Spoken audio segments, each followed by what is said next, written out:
It's so fun to see everybody already speaking with one another. We're going to come back to this slide. But to keep us on track, I'm going to get started. We have a tight agenda today. And the most important speakers are Stephanie Biebl, the math lead, and her counterpart, Kristen, who's not, okay. Stephanie's the math lead for the Northeast Service Cooperative, and she's going to guide us in that area. And then Nikki Ojanin in the back corner is going to lead us in understanding how we can be the best tutors possible for students in reading. So. And I'm Jeff Lindmark, I'm the program director. I kind of carry this, just so you know. Letting Teresa do a few things today, but otherwise, let me know if you have questions. That was completely sarcastic. That's my favorite font, so. I'm sorry, Jeff, I should have introduced you, but you took over quite well. You don't even need a name tag. Bring me on my show. Right. So I just want to talk about a couple of seemingly unimportant but useful nuggets of information right off the top. The restrooms are out this door and to the right. You'll find those. And then I'd just like to point out the folder that you have. So far, you know, it looked to me like you were focusing on this sheet with the welcome and the welcome activity. But if you take a look inside, on the right-hand side, you'll see some documents. You'll see our agenda for the day.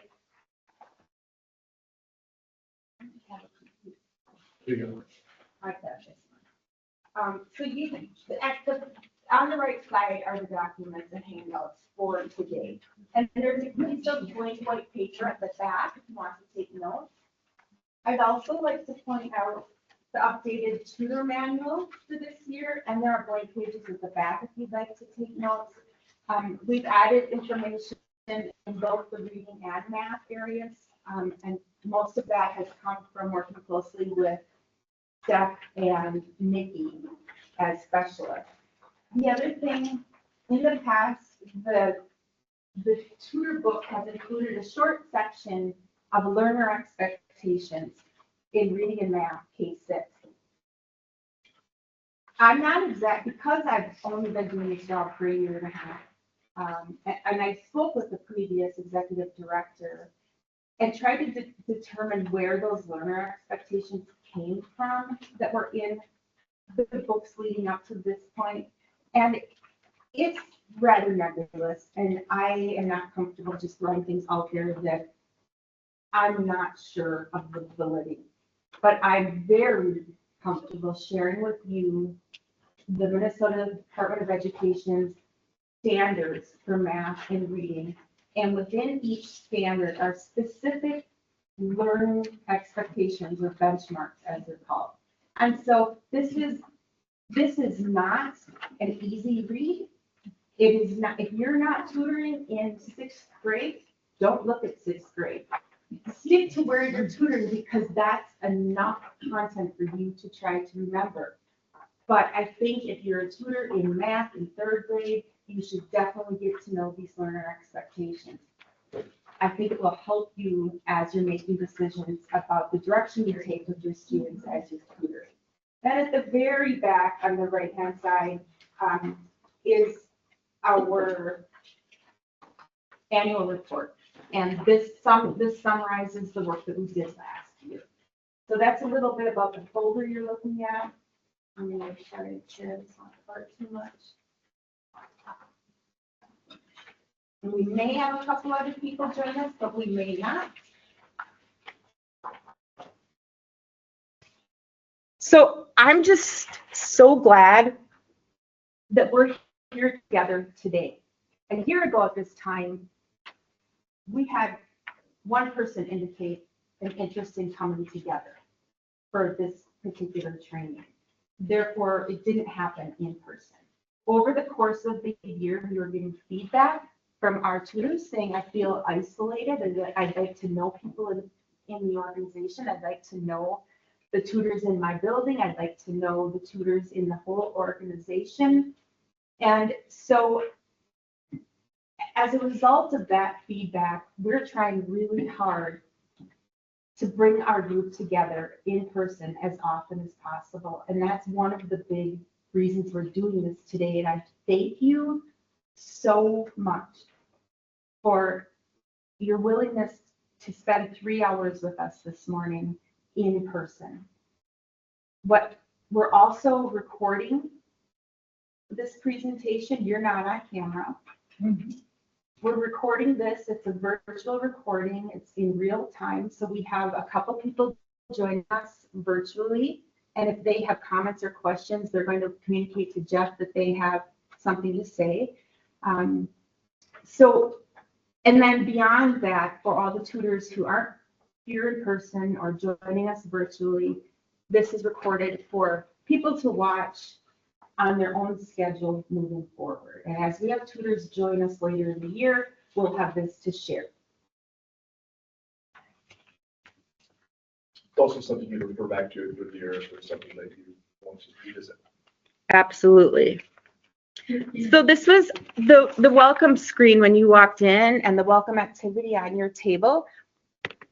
Is there anybody who's comfortable sharing any of these, either photos or just verbal descriptions on any of something that indicates how you find joy, how you feel connected to others, and why tutoring matters to you? Is anybody comfortable sharing a photo or talking about that? Or with the people you spoke with, maybe sharing one another's.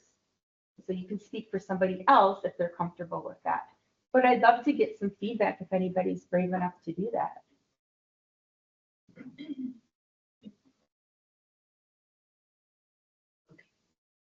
Thank you, Laura. We have Laura Niles. She tutors out of Tower Sudan. So, I don't know how to do this, but. Well, we won't put it on the screen. Oh, okay. I can run it around. I'll just pop it up. I just texted it to myself so I can see. So the first one was find a photo on your phone that brings you joy. And one of my cohorts is Karen, so she probably knows about this. Yeah. So I live on Lake Vermilion, so I love paddleboarding with my dog. Aww. So that was one. The next one was find a photo on your phone that makes you feel connected to others. And again, this is from Tower. We work together as a group to help build 4 new pickleball courts. I work from home, so I have very little opportunity to connect with people. And everybody who comes here has like kind of helped me connect to the community, and it's good exercise. It's like good in like a million different ways, and it's free, so that's all good. The other thing was why it matters. And this is probably not the best picture. They don't know I'm sharing this. So these are my 2 boys who, older now. They're in college and stuff, but I'm obsessed with reading. I love reading to them as a kid. And going there kind of helps me, they're at the house now, but I love sharing that love with the kids. And sometimes I get a little sad because I see that there's that big need. Yes. And that they don't have that somebody's obsessed in their house with reading. But so even if it's just an hour, I only go twice a week. It I think feeds me more than the kids. I really enjoy it. That's wonderful. Yeah. Thank you, Laura. Thank you. And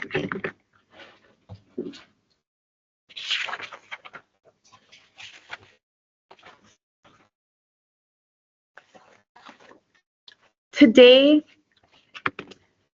our first objective is to build community with our group.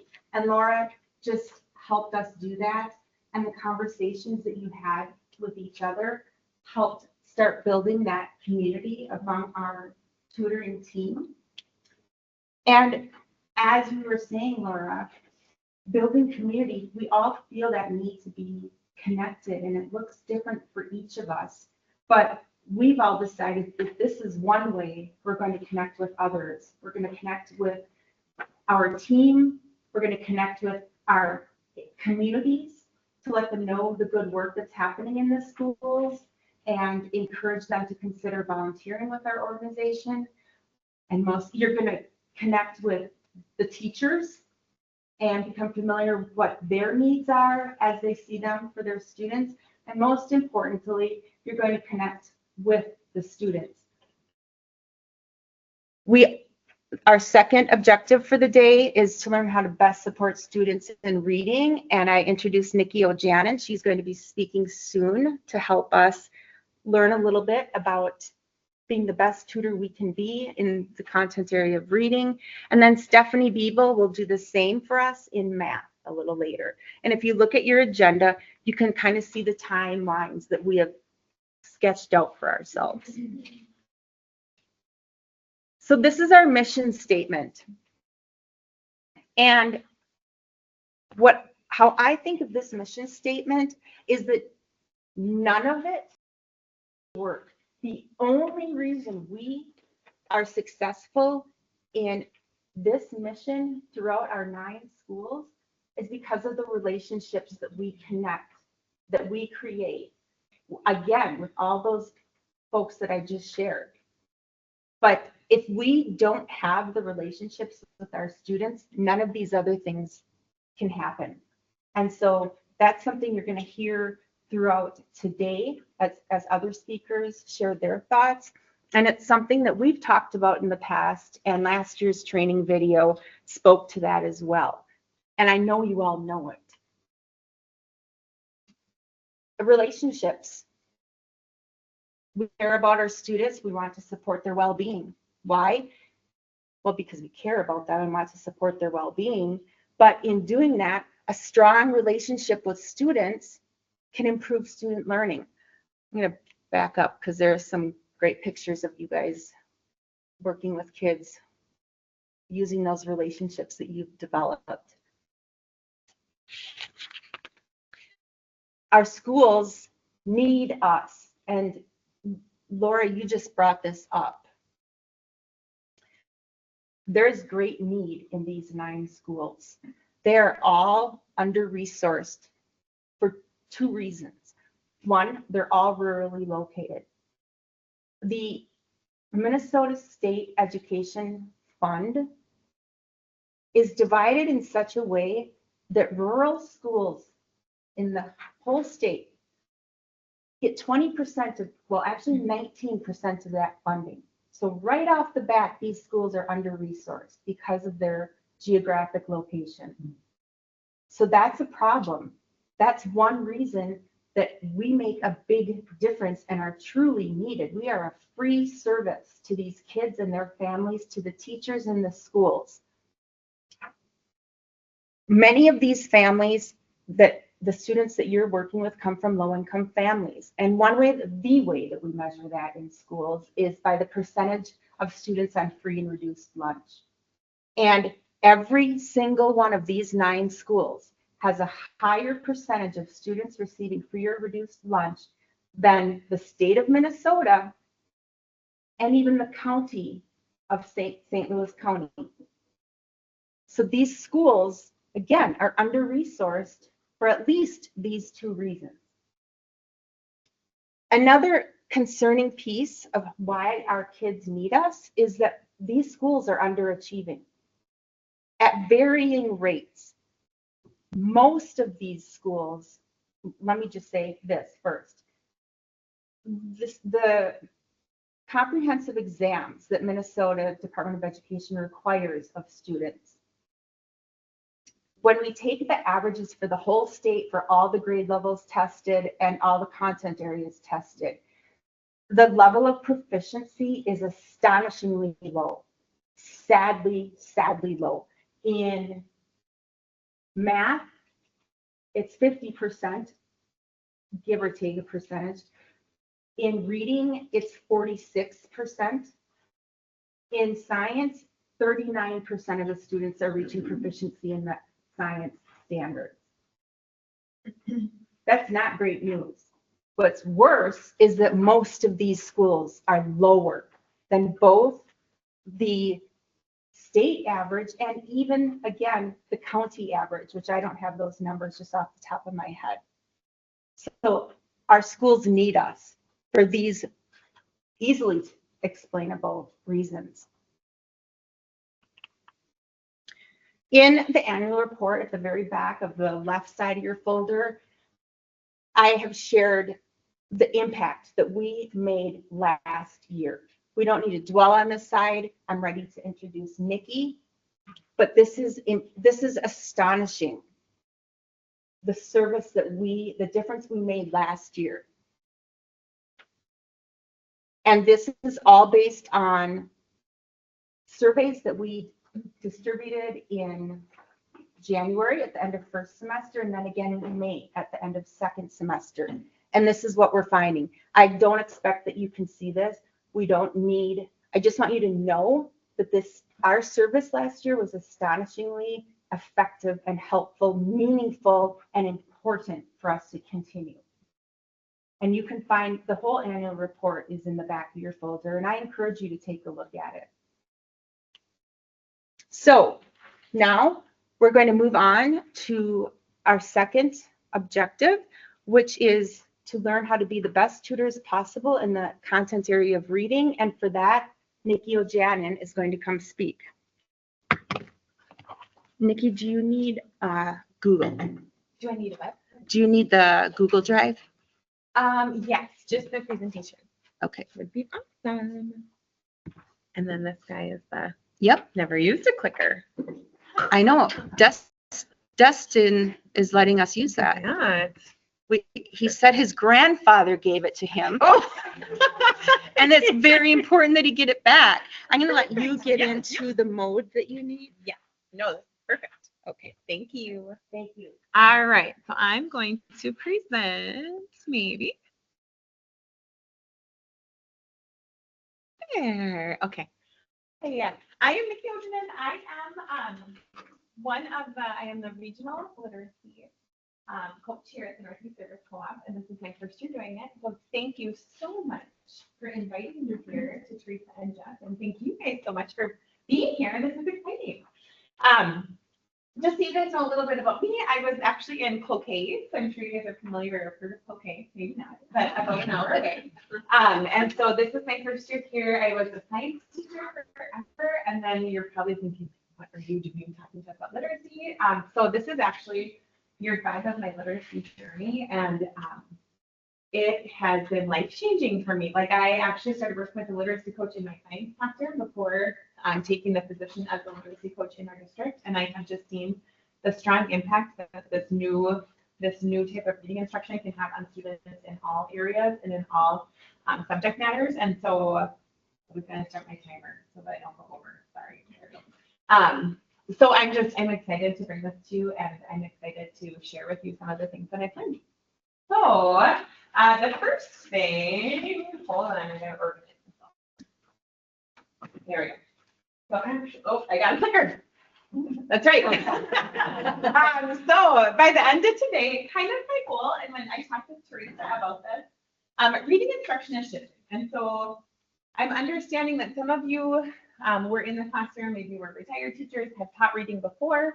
And so our goal today is just to understand this new shift in reading instruction, courtesy of the READ Act. So we're going to look at the science of reading, the READ Act, and kind of how these things are going to impact the way that you are helping your students when they are doing reading or working on literacy activities. And we always like to start off, so we, Steph and Kristen and I, and then Tara, who is our supervisor at the co-op, we are part of the Minnesota State Compass program. So collaborative, oh gosh. I was going to say, I would forget it. I got it. Collaborative Minnesota Partnerships to Advance Student Success. Excellent. There we go. I should have written that down. And so our work through Compass and through the Minnesota Department of Education is based in these. We are always really cognizant of these 10 Minnesota commitments to equity. And I just wanted to share these to you. I feel like our training today really focuses on number 7, 8, and 9.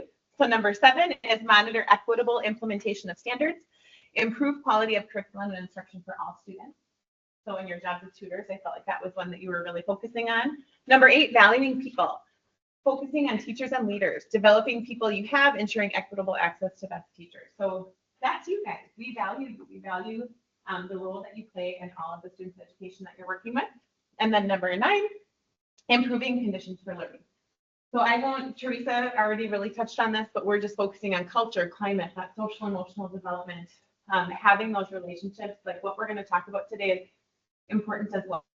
Like Teresa said, that those relationships are coming first. So we really value that. We really value that the students and you are not going to get as much out of your partnership without that relationship.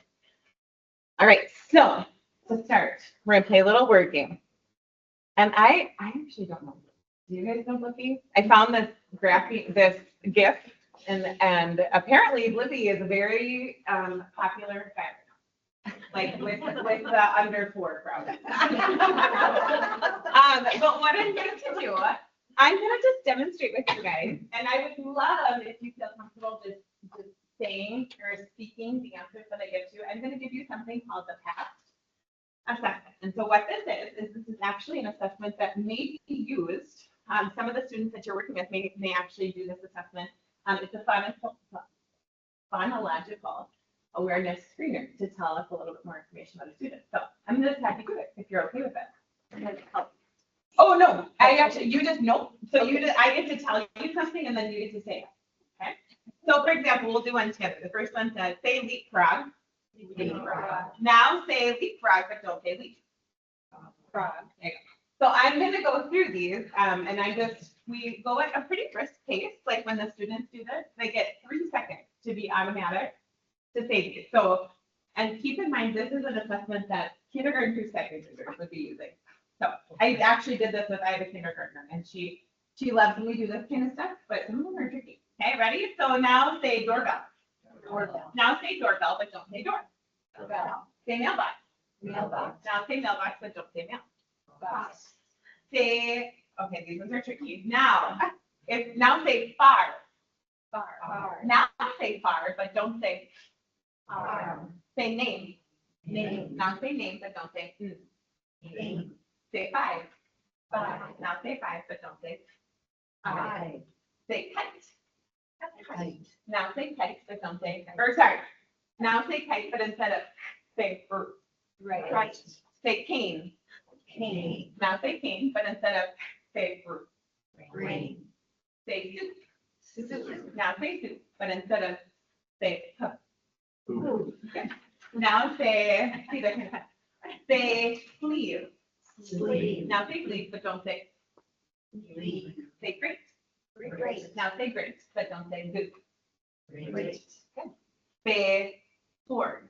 Sword. Now say sword, but don't say d. Sword. Say mint. Mint. Now say mint, but don't say t. Say seat. Seat. Now say seat, but don't say t. Seat. Say spy. Spy. Now say spy, but don't say spy. Say claim. We're going to trick here. Say claim. Claim. Now say claim, but don't say fool. Say crime. Crime. Now say, if you say crime and change the group to full, crime. Good. Now say grew. Grew. Now say grew, but change the group to full. Blue. Good. Say set. Set. Now say set, but instead of say d. Set. Good. Say tone. Tone. Now say tone, but instead of say d. Tone. Say, I have just a couple more. Say desk. Desk. Now say desk, but don't say desk. Good. Say shelf. Shelf. Now say shelf, but don't say full. Shelf. Chef. Yeah. Good. Let's do one more. Say, these are the advanced ones. So this would be typically like late second grade that we would expect kiddos to be able to do this. Say rift. Now say rift, but instead of say rift. So So I just wanted to do a couple of these with you. So what do you guys notice? What are we focusing on? Or what is this instruction focusing on, would you say, in this text? Are we, the sounds, yeah, we're focusing on the letter sound. So the shift really is focusing to the sounds and to these phonemes that are associated with these different letters. So I just thought that would be a fun way to do it. So I want you to talk with your elbow partner really quick, and thank you for having an even number of people. And I want you to just talk with your partner for just a minute. How did that make you feel? Did you feel like it was easy? Did you feel like it was hard? Did you have a hard time keeping up with it at all? So just turn and talk to your elbow partner for just about a minute, and just talk about that experience. And then I would love if maybe like one or two people could share a little bit after a minute, but talk with your partner first.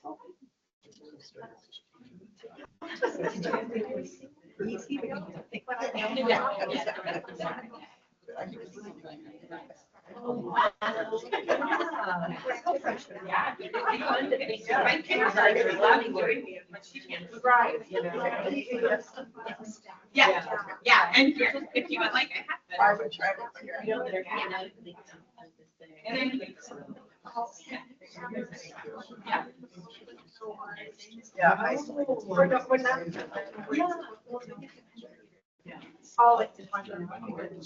Okay, take like 10 seconds to finish up that conversation.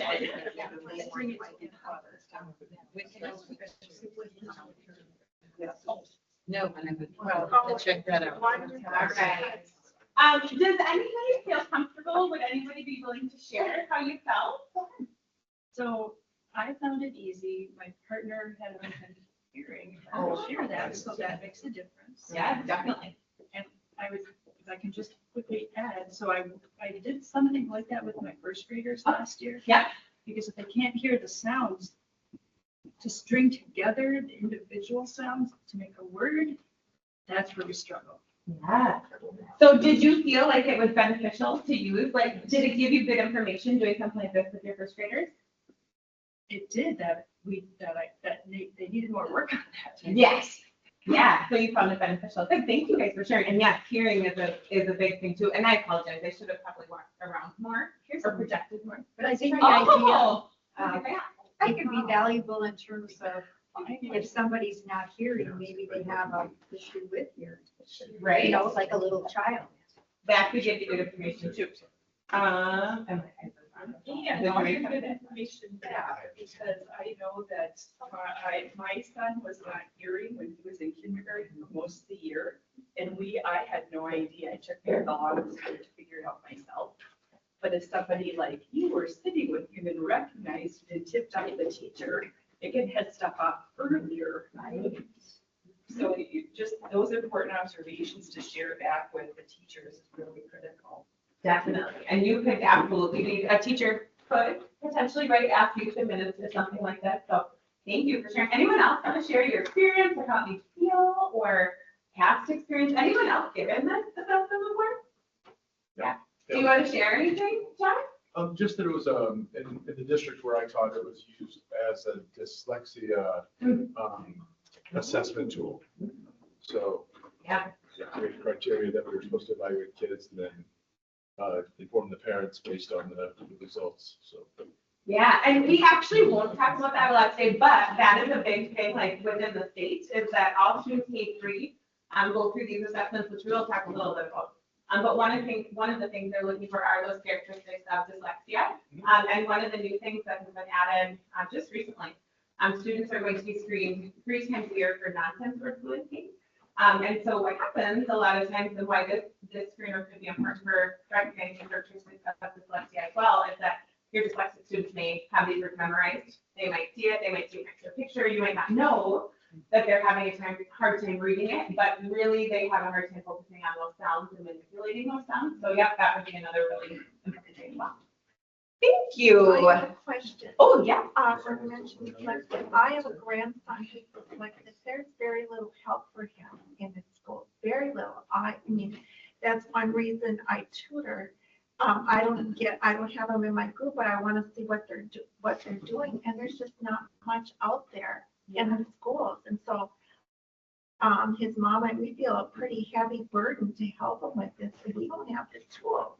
As a tutor, I don't have the tool. Yes, and I think, so what we're going to talk about today, the structured literacy, there's a ton of research behind it that it's good for all students, but especially those students with systematic, explicit instruction, really should focus on helping those kids with dyslexia as well. And I know at the state level, that's the focus, like with these K-3 students trying to identify characteristics of dyslexia, and my hope would be that then providing more support to those students. Because that is a heavy burden. It's a very And I heavy. know that, staff, I don't know if it's okay to share, I know staff has a daughter that is dyslexic as well, and I know it is a struggle to find those resources. So I'm really hopeful with the state, like putting the focus on this, that really brings down the And I burden. think part of it is we are rural too.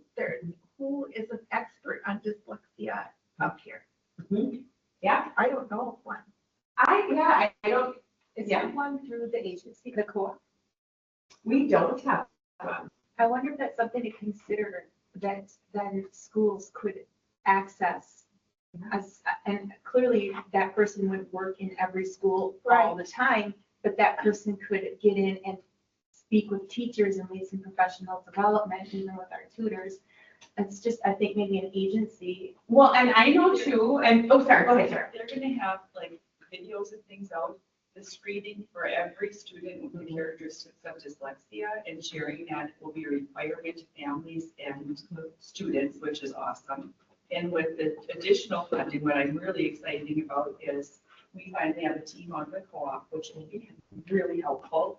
But also like all of the support staff that help interact with students around reading. It's the first time that there's been money given and training to train them in the same ways that they haven't been afforded that before.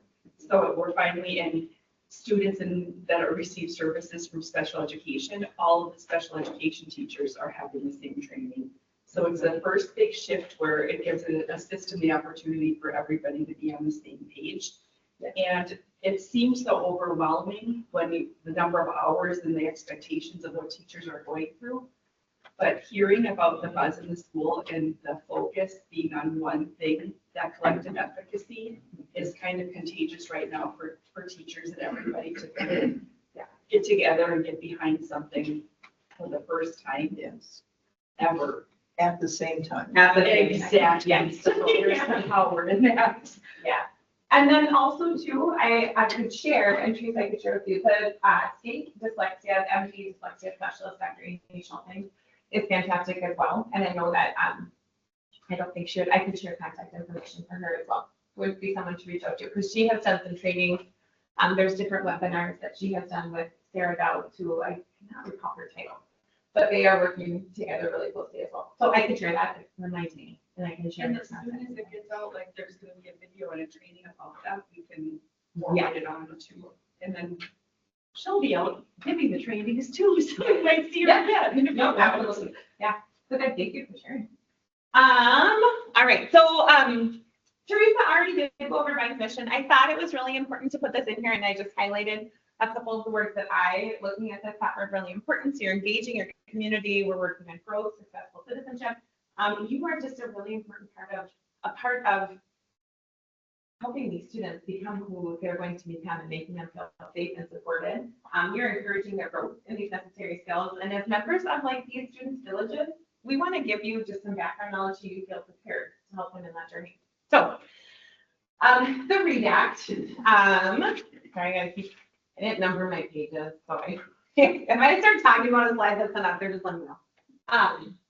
So the redact, I just thought I would put it up here. I am not going to read it all to you, but it was signed into effect last year, well, almost 2 years ago now, May 24th, 2023. The big goal of the redact that was signed by Governor Walz is that we want every student after above grade level every year. This replaces, well, for those of you that have been in the classroom, it replaces the Read Well by Third Grade Act. Instead of focusing on reading well by third grade, we want to focus on reading well in every grade, which makes sense, I feel like. Okay. There are 3 big things this is not a training about the redact necessarily, it's about what the redact is asking us to do, but I did feel like it was important to give you just a really brief rundown of what the redact is requiring. This is a lot of reading, so don't worry about reading it all. I will kind of give you a brief update right now, and if you want, Teresa, I can share, you can have these slides if it is something that you would like to have. Teresa has it and can figure out the best way to share with you. But the three big things that means for our Minnesota schools is, the first one is screening. So the Minnesota READ Act requires districts and charter schools K through 3 to screen using an approved screener. So right now we have 2 approved screeners, they're Fastbridge and Biebl. But you are screening kids 3 times a year, fall, winter, and spring, in foundational reading skills and characteristics of dyslexia. So that is the first requirement, and that is beginning this year, that students are being screened 3 times a year to look for these skills. The second thing is part of the reason why you're here. By July 1st, not July 1st, 2024. It's 2026, it's phase 1. That's a misprint on my end, I apologize. But all teachers, so there's 2 different phases, but MTE is requiring all teachers to be trained on evidence-based reading instruction. So like you guys were saying, we're all getting behind the same thing at the same time. Phase 1, if you're really interested, you can look at it. I don't know, it's basically your elementary school teachers. Your elementary school teachers, your instructional support staff that are responsible for direct reading instruction. And then in phase 2, it moves to our secondary staff and our secondary students. So phase 1 is required to be completed by 2026, and then phase 2 by 2027. So within the next couple of years. And then the other big thing it means for our schools, or the schools that you're working in, is resources. So we are requiring districts to use evidence-based curriculum, MDE is. There are 5 approved that have been fully approved, but you do not have to use one of those 5. Your schools don't have to. That's a funding thing.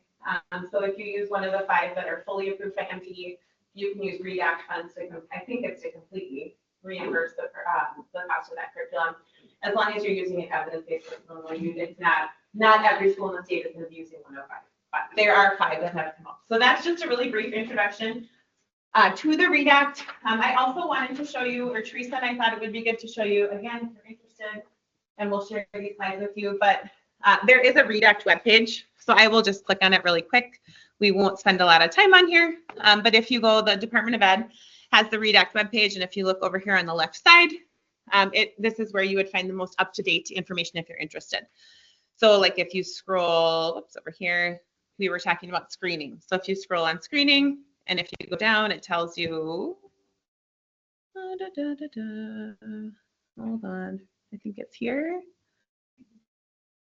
Oh, no, it's right here, sorry. There we go. So if we go to the screening guidance and scroll down, it tells you all the different tests that the students are going to be doing. And like I said, this is up to date with all this information. If you have a question about like PD or about the professional development that your teachers are going through, this is all here. So again, I'm not going to spend a lot of time on it, but the READ Act webpage really is kind of a one-stop shop. Oh man, just closed it. That's okay. I got it. Right? Hey, it could be a lot worse. There we go. There we go. Okay, so moving on. Why? Where did the READ Act come from? Like some of you might be saying, like, well, I've been teaching for this long, or I've been in the classroom for this long. Why is it changing? Okay. So it's changing because of research. There has been research, and this is not new research. Science of reading refers to a large body of gold standard research collected by cognitive scientists, other reading experts throughout more than 5 decades. So this research is not new. It's been around a while, and it tells us how we learn to read and the most effective way. It actually is really interesting. We're not going to go through all of it today, but if you ever have time and all your free time and want to learn a little bit about the research behind it and the brain science behind reading, it's really fascinating what they have been able to find out and share with people. It's really cool, but this is kind of what it boils down to. Just a couple of main points. So this research proves to us reading is not natural. So like you can't, you just learn to talk, right? Like when your kiddos or grandkiddos or nieces or nephews or whoever you have in your family, when you have a young child, they are going to learn to talk. Talking is a natural process. We have been talking since the beginning of time, and reading is fairly new. Like reading, we invented reading and writing fairly recently in our history. So it's not something that's naturally wired into us. Most students require this explicit and systematic reading instruction that we're going to talk about. Foundational skills like phonological awareness and phonics, they're critical to being able to crack the code of reading, written language. And in fact, effective reading instruction also involves exposure to conceptually connected text sets and rich vocabulary, which we'll talk a little bit more about today. So here, has anyone seen this before? This little, if not, if you would like to read this, it is on, I believe, page 20, if you guys grab your handbook, because I know this is kind of small writing, on page 20. Okay, 20. Okay, on page 20, this, it's not this exact one, but you can see right here. We're going to talk more about these a little bit later, but this is kind of showing you all the different pieces that go into making an effective reader. It boils down to the simple view. We think about word recognition. So can you read the words? Can you sound out words? Do you know what the letters on the paper mean? And language comprehension, the ability to understand like the words. If I say the word water, water, do you know what that means? If I say the word shirt, do you know what that means? And those two things together combine to form reading comprehension, or combine to determine your reading comprehension. So can you actually read and understand and obtain meaning from what you read? So we are going to talk today about the skills that go into each of these. So if you look at this, if you're on page 21, right here, you see the decoding is in red, the language comprehension is in blue, and the decoding is broken down into some different skills, language comprehension is in different skills. We're going to talk about some of those different skills today and how they combine to make a skilled reader. Right, any questions so far? Nothing going really fast, but I keep looking at my time. Will you give an example of the equation as we did, maybe of that coming up? Yeah.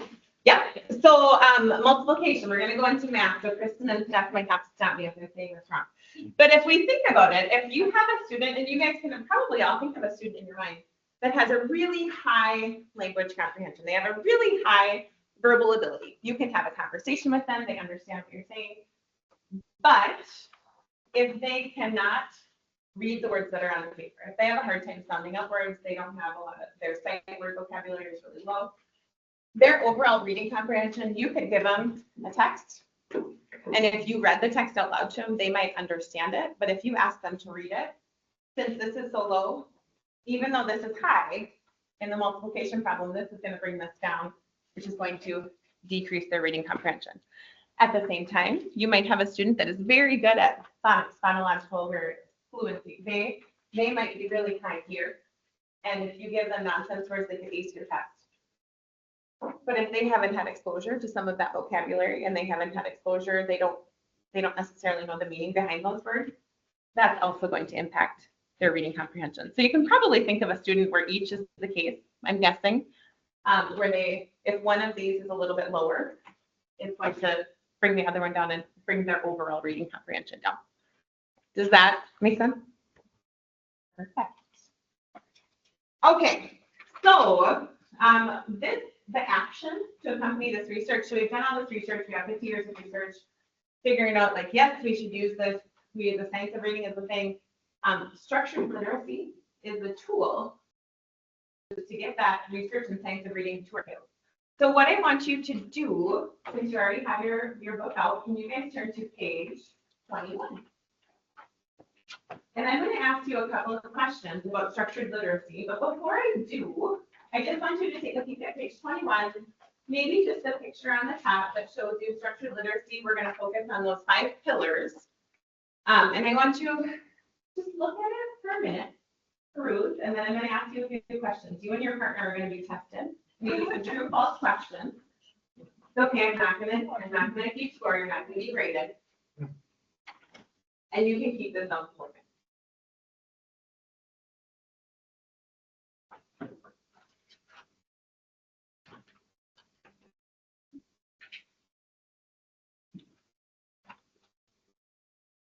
Okay, and I'm gonna stop you because if I don't, you're gonna think you have to read that whole page and you don't have to.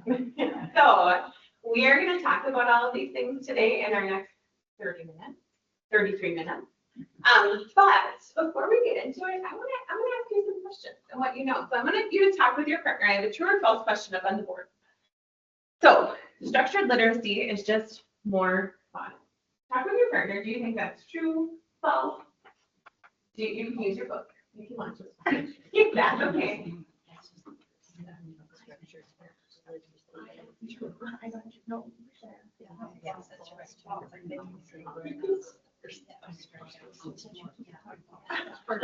I'm not gonna tell you that. All right, so I want you to share with me your answer, but I don't want you to feel like you have to put it up and be afraid you're wrong. So just put your thumb, if you think this is true, just put your thumb on your heart with the thumbs up if you think it's true. And ooh, thumbs down kind of hard. Maybe if you think it's false, just do a fist. You can't really do a thumbs down. Okay, so what do you think? True or false? Structured literacy is just more. Okay. So this is actually false. So I heard a couple of people talking about it. It's one of the strengths. So structured literacy, phonics is one piece of it, but it's not the only part. So when you guys are in classrooms with teachers this year, that might be a thing that comes up. That might be a thing that you hear. That, oh, we're all in charge of phonics now. Phonics is one piece of it, but it is not the only piece. So if you look, our phonics would be down here, but we are also focusing on background knowledge, vocabulary, language structures. We're focusing on a lot of other things as well. Okay. All right, and there's another one for you. You guys did good. Structured literacy is what is best for all students. So talk with your partner really quick. What do you think? Is it good for all students? Is it just good for special ed students, for dyslexia students? What do you guys think?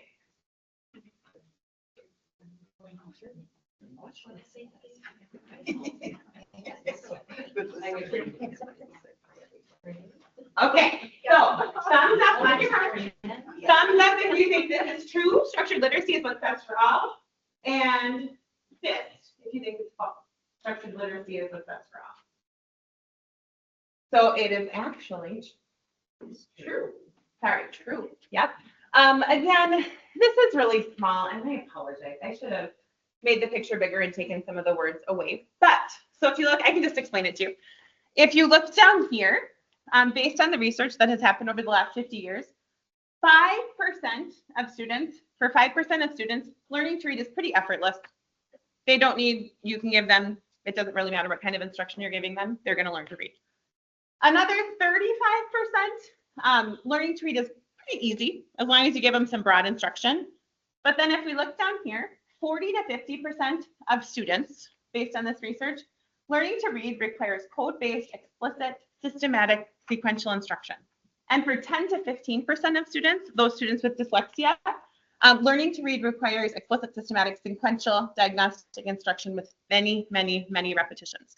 So basically what this is showing us, structured literacy does work really well for students with dyslexia. But research is showing it's going to benefit all of the students in your classroom, especially this 65% of students here aren't going to learn to read without it. These maybe 35 to 40% of students could learn if it wasn't quite as systematic and explicit, but it's not going to hurt them. It's going to be beneficial for all of the students in your class, okay, or in the class. Okay, another one. You're doing good. A couple more. I think I got 2 more. We already talked about this one, so you should know this one. Learning to read is a natural process, and most children will learn to read if we give them enough time. We already talked about this one, so it's false. It's a complex process. It's not naturally occurring. Our brain is hardwired for spoken language. Reading and writing are man-made. We came up with this. I know, isn't he the cutest? Wouldn't that be nice if you could just put it all in your brain? So we have any student, any child, if they're not neurologically or hearing impaired or sensory deprived, they're going to learn to speak at some point. Our brains have to repurpose different parts of the brain for reading to create that natural reading network. So immersing children in reading and literacy, language-rich environments is important. So that's why this instruction is important. It doesn't work that way. Wouldn't that be nice? Yeah. All right, how about this one? A structured literacy approach allows us to value the importance of authentic literature. So meaning reading a novel, reading a poem. Do you think, talk with your partner really quick, what do you think? Yeah. Okay, what do we think? True or false? True, very good. So our goal is to create enthusiastic readers, and actually, I'm gonna stop talking because that maybe goes to the next slide. But we are going to use things like decodable books and level readers.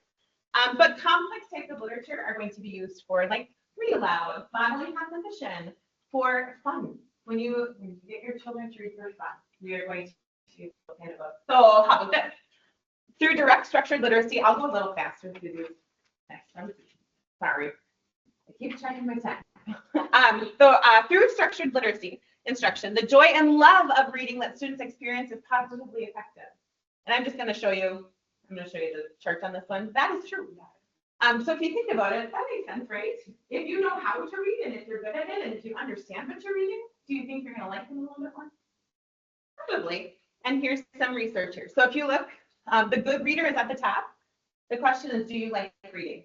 The blue, 17% of them just said no. Some of them just don't like reading. But the orange, sometimes, and the gray is yes. Oh no, not 17%, sorry. 17 students that were surveyed.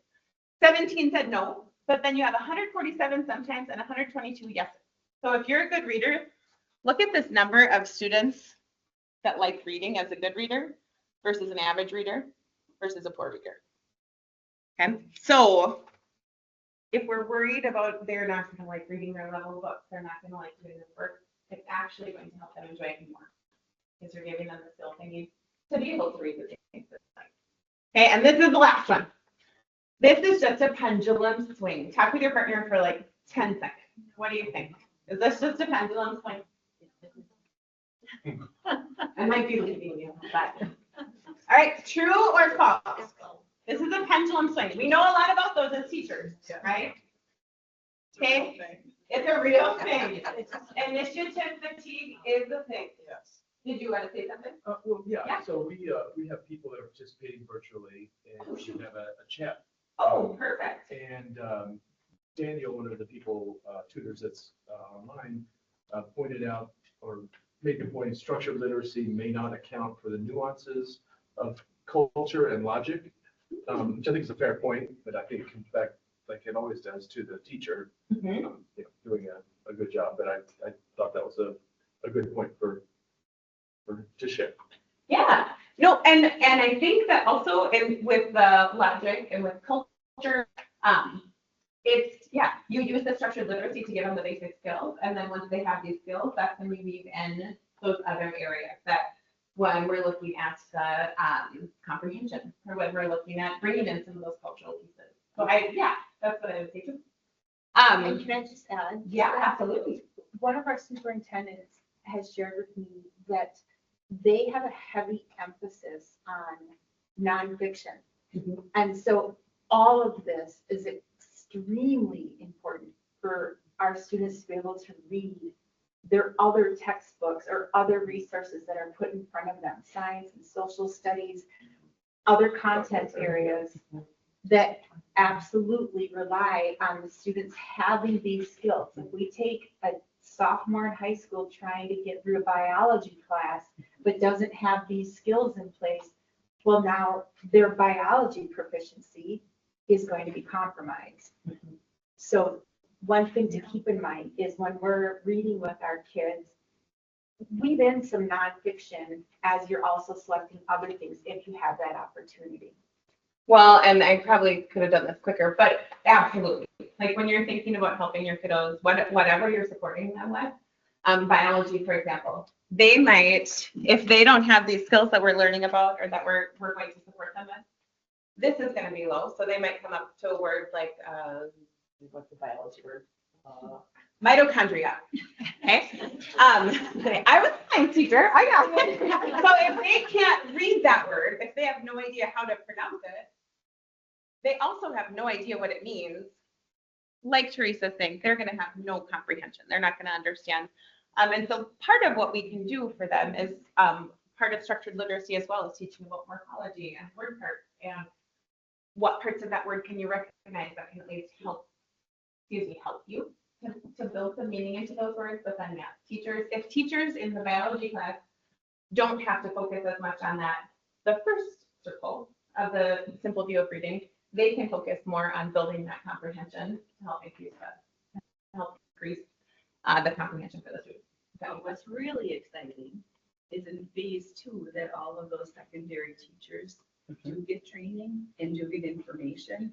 So they're going to know how students have been trained to break words apart, to gain meaning. And that hasn't been done before. And I remember it was like, if you were done with 6th grade and you walked across the street, you were just ready to go and learn all about the content.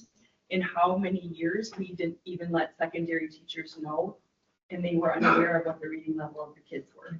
So we just gave them a textbook that they couldn't handle. And then we just said they didn't do their homework and they must not care about school, and all of those things that people kind of slide in there out of just assumptions. And now for a high school teacher to have that and to be able to bring it together and work with elementary, that's a really great thing. And many of the schools that are listed there are K-12 schools, and those kids and teachers are all in the same building. And having taught in a building K-12, and I taught kindergarten through 12th grade music, so it was like I was all over the place, but that was good to me. I knew those kids all the way, and I was always surprised that there was not so much communication between these classes. And I thought, my gosh, we're half a block away from each other in the building. Or a physics teacher telling me, well, my kids don't get combustion. And I said, talk to the shop teacher. They're doing, industrial arts, they're doing engines right now. Maybe just show the kids. I think we need more of that kind of collaboration, not just the training individually, but together too, as K-12 teachers, because a lot of those schools on that list, The K-12 buildings. they are K-12 buildings, yeah. Yeah, and I don't know if you want to speak to that, but I think that this being all on the same page at the same time with this is going to really help with that and facilitate some of those cross-curricular and cross-grade conversations to happen, because we'll have this common ground that you can all draw back on. So, no, but very good point. Did you want to speak at all to the K-12, the building specifically, or? No, but that is true. Most of our buildings are K-12. Yeah. And when I was talking to you about proficiency levels and not all schools are as low as others, the ones that we only have 3 schools that are not part of a K-12 setting. And those schools have higher proficiencies in math, reading, and science. It's when you pull in the middle school and high school grades that those averages for the whole school drop down. And this speaks to that. This speaks to that exactly, that if they don't have the structured reading and understand decoding and how to make words have meaning, they're not going to get to the point of understanding. Then one state judges another with, oh, you're so low in this.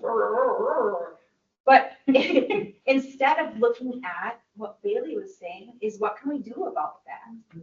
I think the other exciting part is with the new initiative coming out is it's Minnesota MTS's, the structure and the framework. So that is really reassessing how our systems are working together to provide more collaborative time, to have the right teams, to have the data going to the right teams, and work as a system to get that infrastructure put in place so those opportunities start to happen for teachers, because we know they're important. And so what you're hearing right now as tutors is a macro level discussion. Yeah. Like we do need to remember our roles as tutors, and a lot of these systemic things are happening behind the scenes, but for you to know that that stuff is happening, I think is useful. Yeah, and I just really quick side note, this is not in my position as a literacy coach, but way back when I was a science teacher, I can speak to just really briefly what Teresa was saying. Our science scores were abysmal. Like our science scores in 8th grade science were abysmal, and it is because it wasn't really testing them on their science knowledge, it was testing them on their reading comprehension. So if they could read, and it's the same thing, like that's I think why we see a big drop in some of those. Again, not like an opinion of MTA, just my personal experience. That's why we see that drop when we get into the middle school and the high school comprehension MCA comprehension based tests, is because in elementary it focuses more on this word recognition and decoding they're just easier. Like sometimes the test, there's some of the questions that you ask students are easier and they can understand them and they're using words that they're more familiar with. But it gets to a point where they have to understand them and comprehend them at a higher level, they're struggling.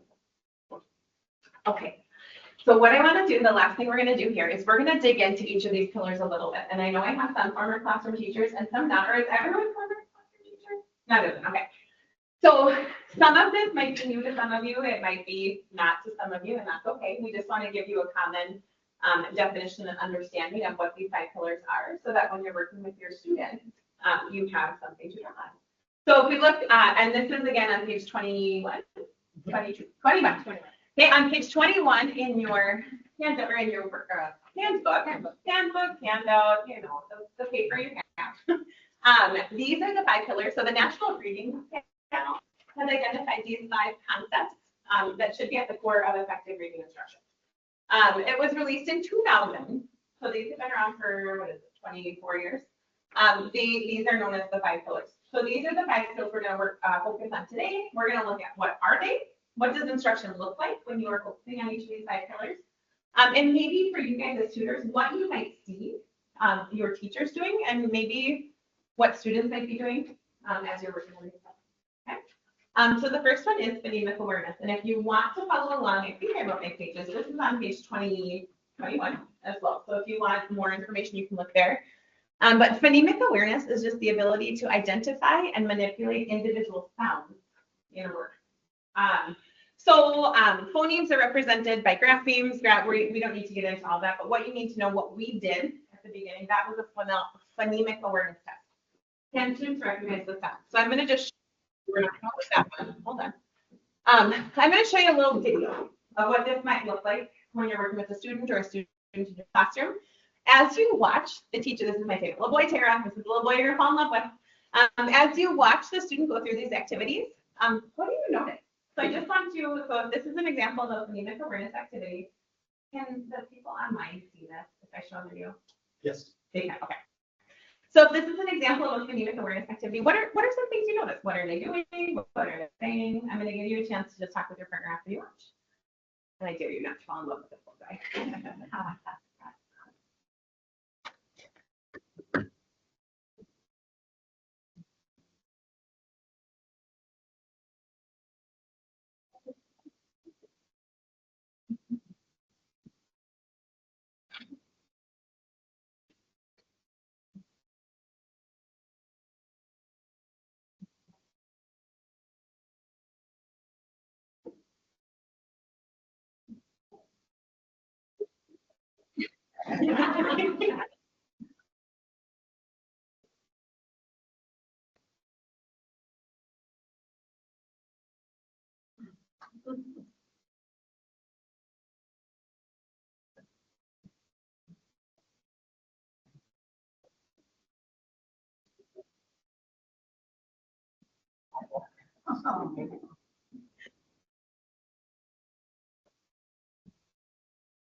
We won't watch the whole thing. We'll watch this little one.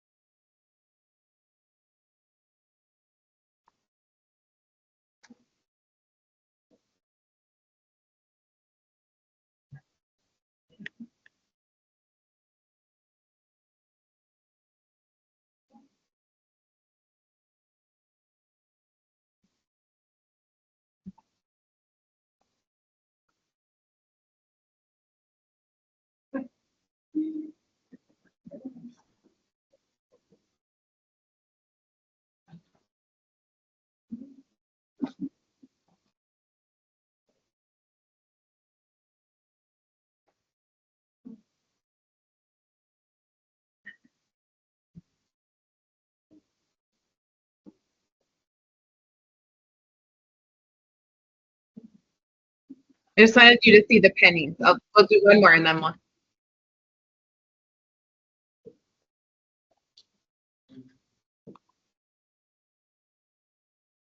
So we could watch, I could watch him all day. He's real cute.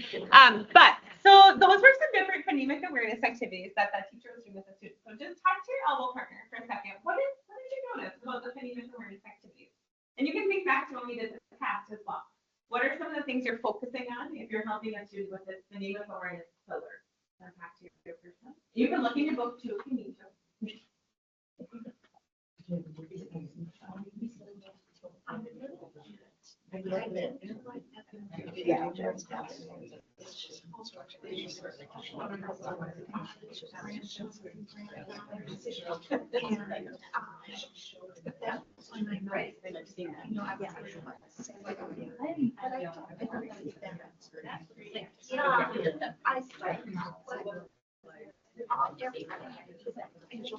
Right, so bring it back. What did you focus on? Does anyone want to share? So phonemic awareness activity, if you're working on this with your student, what are some of the things you noticed or some of the things they focused on? Does anyone feel free to share? I heard you say that you were all right. Could you do these activities blindfolded? Yes. Yeah, like, what are you focusing on? You're focusing on the sounds. Did you notice why? Anybody have any ideas why? Or did you notice like the different ways that she was interacting with the students? What did you notice about the different ways she did it? Well, Physical, physically, vision, like she's using all the senses. Yeah. So engaging all those different, she had the cars to engage vision. She did the claps for that kinesthetic, and she did the pennies. If we kept watching it, she did eventually have him do the pennies.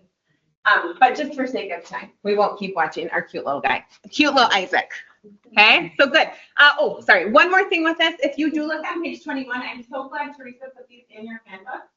I was going to share like more activities than just this. But Teresa has actually curated a really good list of different activities you can do if you have a student that you're working on phonemic awareness with, and she has those listed on page 21 of your book. So that is awesome. Then we're going to move on to phonics. So if you want, I believe phonics starts on page 22, right? I think it goes in order. So phonics, the big change in phonics is this is the relationships between the letters and letter sounds. So when students are working on phonics, once they master that phonemic awareness, the sounds, phonics brings in the actual letters. So they're looking at the combinations, the graphemes, so the letter combinations, letters and letter combinations in written language, and the phonemes. So it teaches students to convert those printed words into spoken form. So, and this is decoding. I did put this picture on here. So again, I'll share the slides with Teresa. We'll make sure to get them to you. But this just has some examples of the different it shows you the different vowel sounds. So this one's focusing on this chart I thought was really good because it focuses on the phonemic awareness piece of it, the different sounds that all of these vowels make. And it just gives a, what's the word I'm looking for? It's a chart, anchor chart? Anchor chart? So you have something that they can draw on, and if you're wondering, oh, what sound does the A make? Oh, rain. That's your keyword. There's a word for it, and I can't remember. It's your keyword, your signal word. I don't remember what it is. But anyways, so here I was going to show you another example. I'm going to show you just a little 2-minute clip. And I want you to answer this question, which I already kind of gave you the answer to. But what is the big difference between phonemic awareness, let's cut off, and phonics activities? So after watching this, think about this compared with our little boy Isaac. What do you notice are some big differences between how these two interact and how Isaac and his teacher interact? Okay, we'll watch this one.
And I'm going to stop because you can see. So talk with your elbow partner. What are some of the big differences you noticed between the phonemic awareness activities, so that was with Isaac, and the phonics activities with So go ahead, talk with your partner. And I'm going to cold call you, but I'm going to tell you right now, I'm going to call on one person, 2 people to share. So make sure you and your partner have something you can say. If I call on you, okay. So what's 1 or 2 big differences you see between the phonemic awareness and the phonics activities? They all have their communication.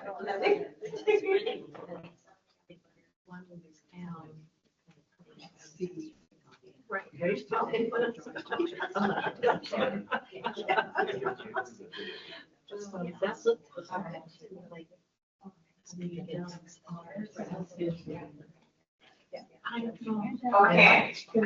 Could I ask your table, what's one big difference you guys noticed between phonemic awareness and phonics? This one was more letters and the sounds. Yeah. But he also used with a marker. Speed. Yeah. Not only just looking at it, saying, oh, he had her doing something. Yeah. So I think, no, that's perfect. And she was blending.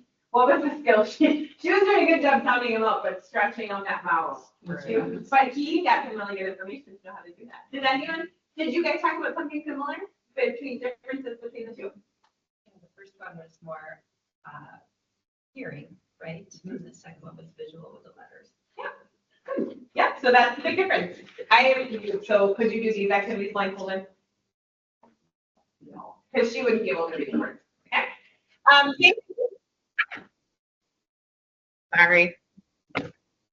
And then also, again, Teresa, I'll just point out on page 22, she has listed a ton of different activities you could do if you have a student that's struggling or a student that needs help in that phonics skill set, on that phonics skill.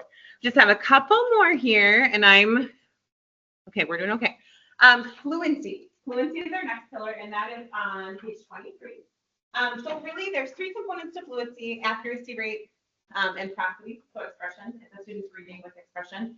All of these have a clear connection to comprehension. If the student isn't sure what they're reading or isn't sure like the context to read it in, they're going to struggle in their reading comprehension. It's the bridge that connects decoding and comprehension. So can they sound out the words? Do they have that meaning to be able to make meaning when they're saying it, when they're reading it out loud? So I'm going to show you a little bit of a fluency activity. These are a little bit tricky. And again, I'll share this with you.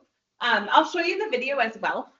But some of the things you might do if you're looking at fluency with your kiddos is like, here's an example. Is anyone familiar with the STARI curriculum? Have you guys heard of that at all? And now I'm going to forget what it is. Steph, do you remember what STARI stands for? I'm so bad with all the acronym. No, it's fine. It's a fluency, it's a curriculum, it's an fluency curriculum. And these are just a couple of the examples of the fluency routines that they do. So like if you're working with your students and you notice they're just reading the things all at the same speed and they sound like this and they're just trying to get it faster and faster and faster. One thing you might do is just pull up some of those phrases for them and just practice. Like psychologists say that's your birth order. And that's a phrase. What do firstborns have in common? And just having those kiddos practice those things with you.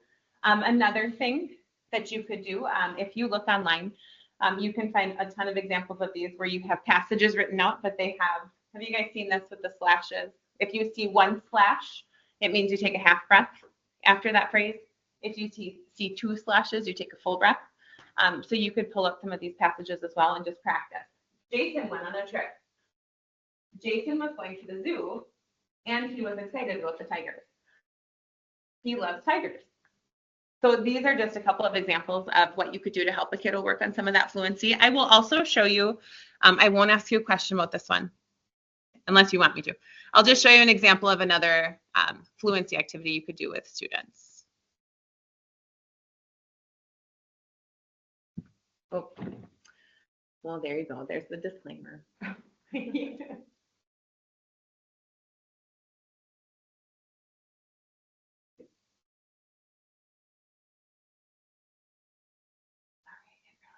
do remember.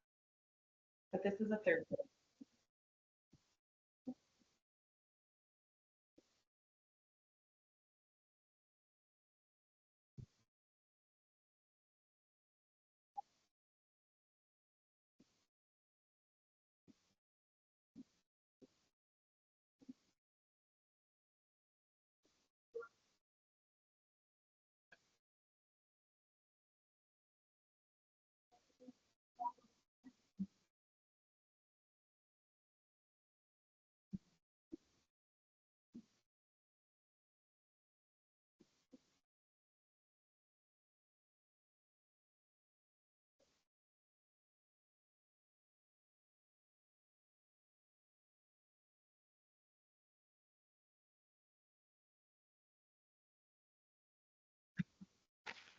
So there is another example. So that one was echo reading. Some of you may also have done choral reading with your students where they read with you. So that's just a way for them to practice getting that proper expression, that proper pacing.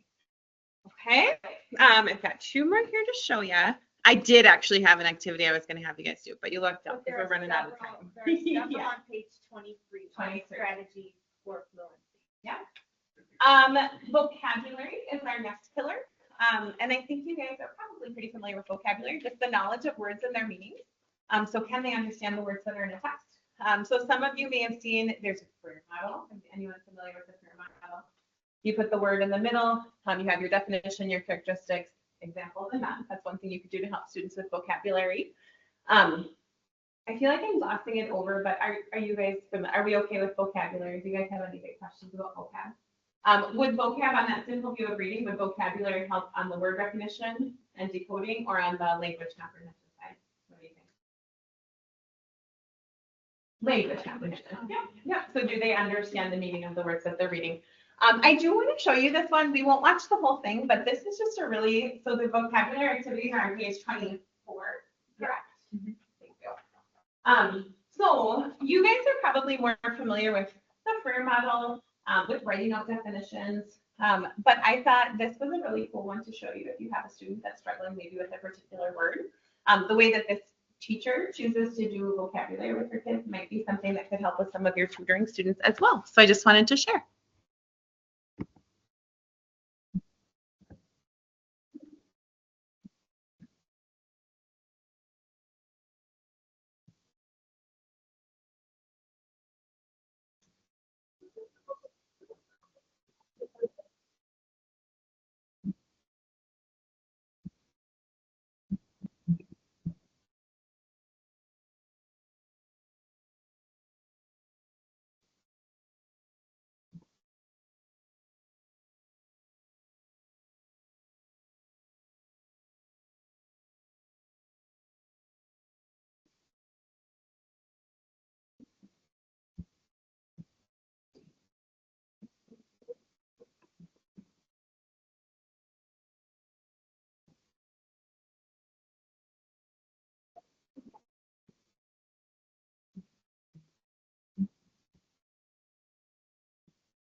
So I'll maybe just really quickly, I know we're running really short, but talk with your partner. How could you see an activity? Let's talk specifically about her snow book. So she said there was shimmering, billowing, fluttering.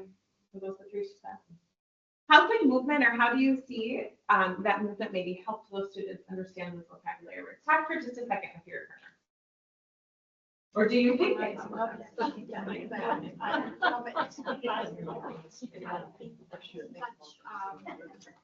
A connection between your body and your mind, acting it out and breathing and movement. Yeah, and they can envision it when she's reading that.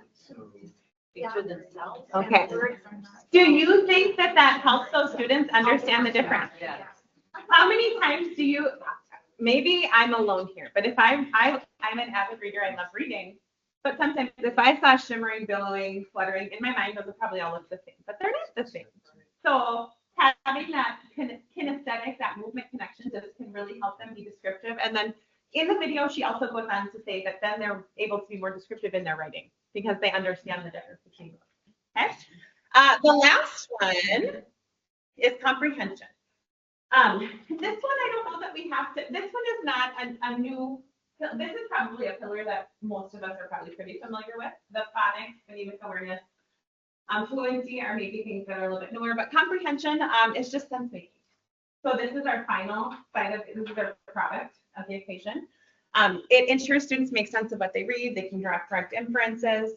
Comprehension skills deepen. As they deepen, they can go beyond surface level of the text. So this is where when students are truly comprehending what you're reading, you can ask them thought questions and opinion questions and questions that aren't directly hunt and peck questions out of the text.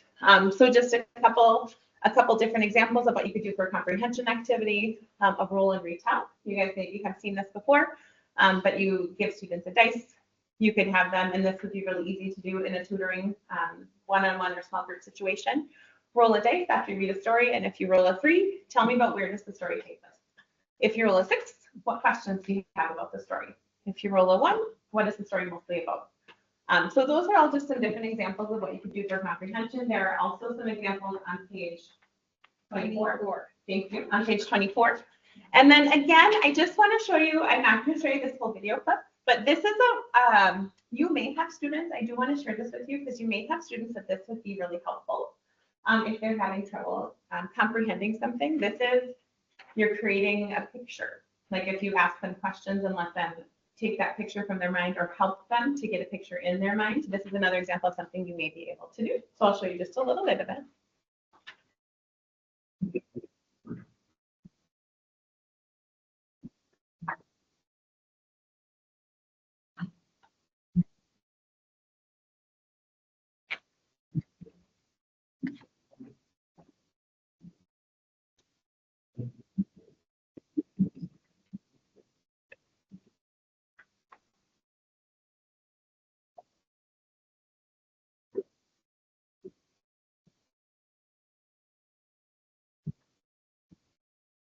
You don't need drawers to do this.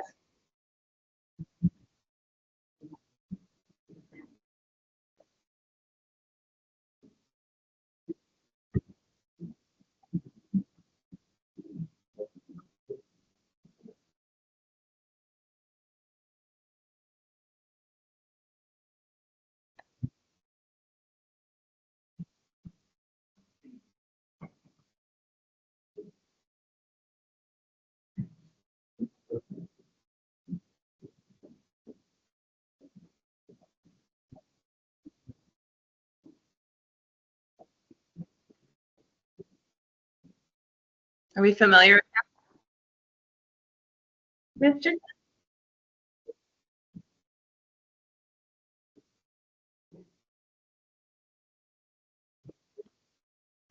So I'll let you see, because this is what I could see you doing with your students, perhaps. So I'll just let you watch. He's going to actually go through his process of drawing Mr. Tumnus.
I was going to show you. You show there.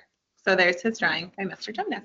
But this could be something to help students, especially if they're reading words or hearing words like muffler. Talk to how many of your students know a muffler. But if you drew a picture of it, that would really help them with that comprehension.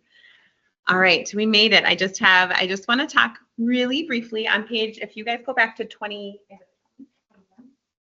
you can see this picture better. 20, thank you. I just want to show you now that we've talked about them, maybe how some of these pieces fit together for your benefit. So if you look here, we have our simple view of reading at the top that we talked about at the beginning, word recognition and language comprehension, equaling that reading comprehension. And if we look, our word recognition, this is where we're going to see our phonological awareness, our phonics, our fluency. So are students able to actually read what is on the page for them? And I would argue fluency can probably kind of go in both. But then we have our language comprehension. That's our comprehension, our vocabulary. This is also where you're going to get into things like syntax, semantics, morphology. That's all here as well. But this is how these fit together. And then I just wanted to show you. So now if we take this, our simple view of reading, we can also, I'm sure you guys have seen or will see if you're in classrooms or have heard of the reading rope. So Scarborough's reading rope. And this is kind of how it fits here. So we talked a little bit about at the beginning, these decoding skills are the top part of our rope. So decoding, can they sound out the words? Phonological awareness, are they aware of the sounds that make up those words? Their sight word vocabulary, we talked about that a little bit as well. That's that top part of the rope, top part of the rope. And then here for language comprehension, that's where we get into our like literacy knowledge. That's our thinking about genres, thinking about different types of text, our language structures. That's our syntax, semantics, and morphology. Background knowledge and vocabulary knowledge that your kiddos have. So when we take both of those two pieces of the rope together, that's when we form those skilled readers. We don't have to, Teresa has done a really great job. These are just some different tips as you're working with students. So just contextualize learning, make those connections, praise effort and outcomes, be attentive, use think alouds. A lot of times with these students, if you just talk to them about how you're thinking, sometimes they don't know how to think about these things, how to process through it. So if you can do some of that out loud processing for them, that helps them to understand. Encourage engagement. So anytime you can be actively engaged with them, maybe even breaking things into smaller tasks. Now that you know about what some of these smaller sub-skills are, working in those smaller pieces, adapting your approach. If something's not working, it's okay to try something different. And that's where maybe those techniques that Teresa shared with you in your binder or handout, keep calling it the wrong thing. Those would be really helpful. If something's not working, try something else. And then create trust and rapport. I know Teresa has done a really good job sharing that, and you as tutors, it sounds like most of you are coming back, yes, have been tutors before. So I'm sure this is something that you are just doing with seamlessly. And I'm finally done. I'm sorry. Do you guys have questions? Is there anything I can help with? I'd just like to say, I'm sorry, that this page that she just had on the screen. Oh, yes, is not thank you. in the handbook, but I recommend that you insert it. Into, Throw it okay. in there because I think it's a really, I'm not sure why it's not do this in the handbook. Yeah, and the tips, sorry, I can go back to it. Those are, they're more general, just tutoring in any situation. But I tried to make them specific to looking at reading and literacy as well. But yeah, do you guys have any questions or anything I can, yeah. So, what would you see as our role in, just for myself, I'm only there for an hour. Yeah. Sometimes I'll see like 5 or 6 kids. Usually I just read with them. So how can I implement some of these things? How do I work together with the teacher? Because I'd have to be really organized so I get there. I mean, some of the stuff will get so much fun to do. And Teresa, you might want to answer that. I can give you, like, I would say, like, if you had the time talking with the teacher, like, do the students and maybe all the students you're working with have phonemic awareness issues. So maybe just as you're reading, you work on like sounding out some words together, or maybe you pick out some words to like tap them out with a kiddo. Or I would say doing some, or maybe if you recognize, like instead of a kiddo, like if they see a word that they don't know, like maybe taking some time instead of like if you were reading out loud with them, like taking some time and like doing a think aloud of like, oh, how do I sound this word? Okay, we have what? I know this is and just sounding it out with them maybe. Maybe taking a little bit of time as you're reading and doing some of that visualization, having them like reading a little of a passage and having a student like having them draw a picture and maybe talking about the picture because that can help increase their understanding. But Teresa, I don't know if that's kind of on the right track, but Well, yeah, a couple things. First Yeah. of all, great questions and great answers. Yeah. It's been wonderful. Two things that I would suggest. One is just to dovetail, talk to the teacher, see if there's anything that they're working on specifically. And then, from the wealth of activities and ideas that have been shared, choose one and, try that with the students. But I think, that it's really important that we communicate with the teachers. So there's a common language, if they're doing something specifically, you can reinforce that. And I know that isn't always easy, right? You take the students and you have them for 30 minutes, and maybe get 5 students in that 30 minutes. But, that's where outside of that time, finding a way to communicate with the teacher and just asking, what works best for you?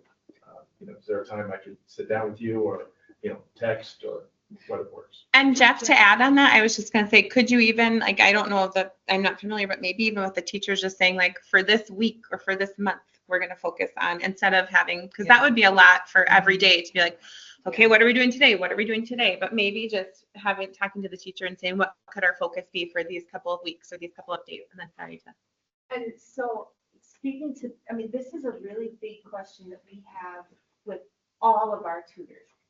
The teachers you're working with are unique in how they work with you as tutors. Sometimes they hand you a folder and say, this is the folder for this student. These are the things that need to be worked on this week or for the next X number of days.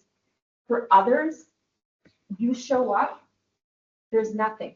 The teacher wants you to read to the kids, which is great on the level of forming relationships, igniting that love of reading. But in terms of supporting them, in terms of their literacy skills, what you have been exposed to today in a lot of super dense information very quickly. Peruse your handbook, feel free to Google, but mostly feel free to reach out to me because I used to sub in whatever, I used to substitute teach and I showed up a couple times and technology was down. That meant all the lesson plans were not available. There was nothing. I was flying solo with not a thing. And I learned I have to be prepared and I created my own toolkit for each grade level in math and reading it. So if I showed up in that situation, but for you guys, I'm a 3rd grade math tutor, or my task is to pull kids out one at a time and read with them.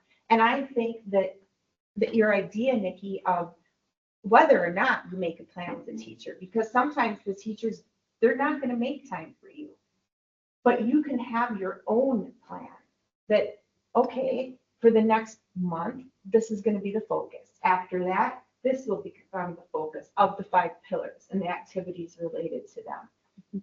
You can also, though, reach out to me and ask me to help you have that toolkit of activities that roll the dice. That was one of the things I did when I was subbing. So you can create your own toolkits and I can help you do that. And I encourage you to think about it that way and to reach out for our support. I was just going to add that we say just read with them, but there's nothing more significant improving readers is to have that guided reading with them and having that guide. The other significant piece is if they're really primary, to really force that decoding or blending, to not allow them time to guess or examine pictures, or the significance of them focusing on the initial sound even. I found an idea as I was learning more where they just put a tiny notch in the corner of a note card and cover everything but the beginning sound, and then guide them to the next sound, then start to say "bah," and then as they see the next letters, you can reveal. I think those are 2 of the most significant things that we can do with them as they learn to read as tutors, and that is no prep at all. So thank you for your question. Thanks for responding. and helping us. Thank you for giving us this presentation. We've eaten into Stephanie's time. I know, I'm And, sorry. and so, and if, so please take a bath break if you want to do that, and grab some snacks and something to drink. And as you are back settled, we're gonna get right back into it, so I'm so sorry, but your break is a working break. You can blame it on me. Thank you so much, Nikki. Thank you. No, it was perfect. It was just perfect. Okay, and there's that. Thank you. And I think that what you brought up is healthy too. And like even that think aloud, like when you're reading through something and you come to like figurative language or something that you were like, okay, I'm reading a second grader, they might not know this. Like showing them that process of, oh, I'm not sure what this means. How do I figure it out? Like, how do I figure out what I And just so read? Anita is sort of my literacy person. She worked in the Title I class. And so Anita, strategies that you have when folks are asking questions. To rely on some of these, your ideas. I taught for 37 years primarily in third grade. Toward the end, I did interventions for 3 years. And I discovered the science of reading in 2009, 2018, when I found it on my own and was trying to discuss it with our district. I could not move a conversation. And I knew this was coming. And then the other piece is I started in first grade. So I taught to students. Yes, but Very there's similar. Oops. Yep. Yeah. I had to like wrap up, thanks so much. So, okay, so just take it. Sure. Yeah. If you don't, I'm gonna email it to you anyway. Perfect.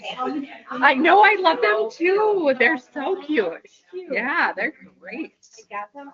Teresa, sorry, I'm gonna get Dustin and have him do, do you have videos? Yeah. Okay, so our online people can't hear those, so Okay. we're gonna change the setting. I'm sorry to interrupt. No, that's all right. So, where did you get the pants? I want to know. Amazon. Oh, really? Yeah. They're so cute. Yeah, well, I'm ashamed, but yes. Most of my clothing comes So my and Lisa got married over the weekend. So I had 2 outfits, one from Amazon, was a pair of jeans, but so much cheaper. And a picture top. And then I was at Walmart buying this stuff. It was just my And whole- I saw this dress. And I'm like, And the other piece. that definitely could be a wedding dress. Like, that definitely would fit the dress code for this. So I snagged that for $15. But I know exactly. I did access. And as we were referring, we found that we were reviewing other kids qualified, which meant this instruction should be. Where do you live? Send them away. Okay, I worked all night. I live. And I was next to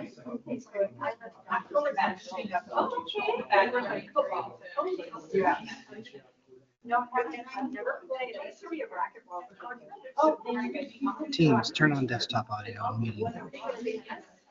because I was always trying to show. Yeah.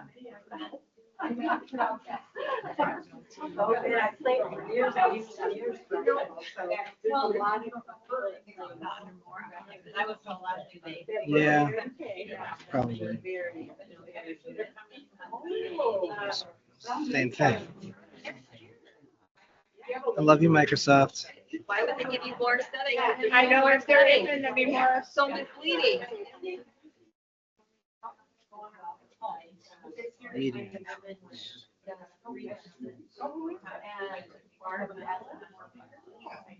And we could put the link to the video in the chat. Yeah. That might, The one video. yeah, that might be the fastest solution. Like I can find something eventually, but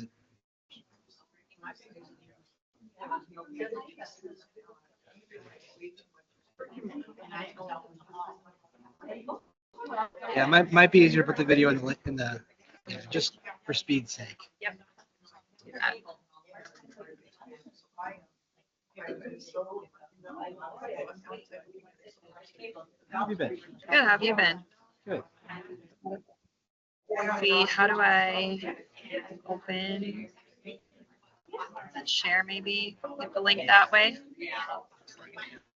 Looks totally familiar. That's the way. Link. Chat.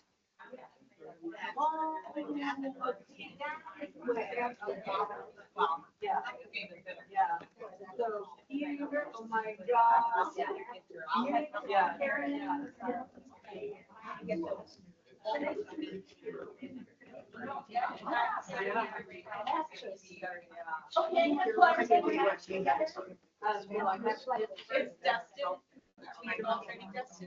Yeah, we're probably gonna have. I'm just putting it in the chat. Oops. The sound settings aren't what they should be. Is that gonna work though? Will they be able to do that? Just if they click open? Yeah. Okay.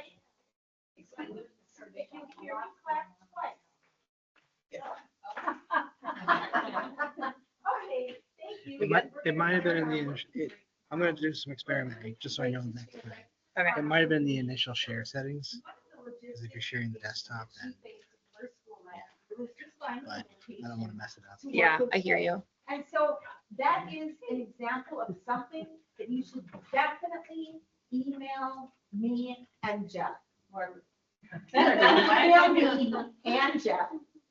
And we will reach out to the site coordinator. We don't want logistics to get in the way of working with the kids. We don't want you to waste time finding a spot or realizing the spot you found isn't gonna work today because today some weird thing is happening in your school and now it's no longer a good spot.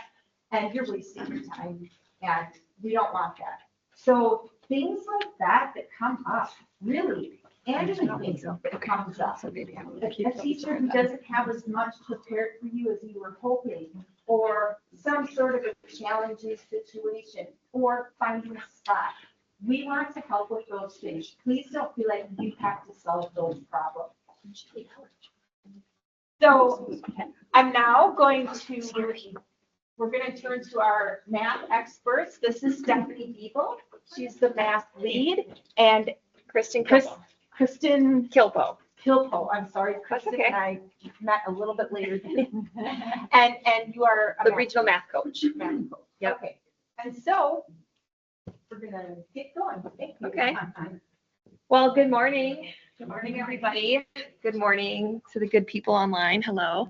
As Teresa said, my name is Kristen Kilpo. I am the regional math coach here with the NEFC. Previous to that, I was a math teacher in Proctor, Minnesota, if you're familiar, just outside of Duluth. Taught there for 15 years, mainly middle school math. Very excited about this new role here, getting to work with people who don't know the word sigma and, Riz, right? If you have grandchildren or children you're familiar with those words, you know what I'm talking about. Anyway, so we're so excited to see you here. We're really excited to lead you through this presentation on some tips and strategies for working with kids and math. And this is Steph.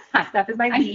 Yep, I'm the Compass Regional Math Lead. This is my first year in this role as well, so we're brand new babies. Yes, we are in this role. But before that, I taught primarily 8th grade math for 20 years, and then the last 4 years, I was an instructional coach. I actually worked alongside of Nikki as an instructional coach and an interventionist. So I worked with 5th through 8th grade as an interventionist as well. And it was so fun to work with 5th graders after working with 8th graders. I love 8th graders. I really, truly do. And I think you either love them or hate them. It's kind of a love-hate relationship thing.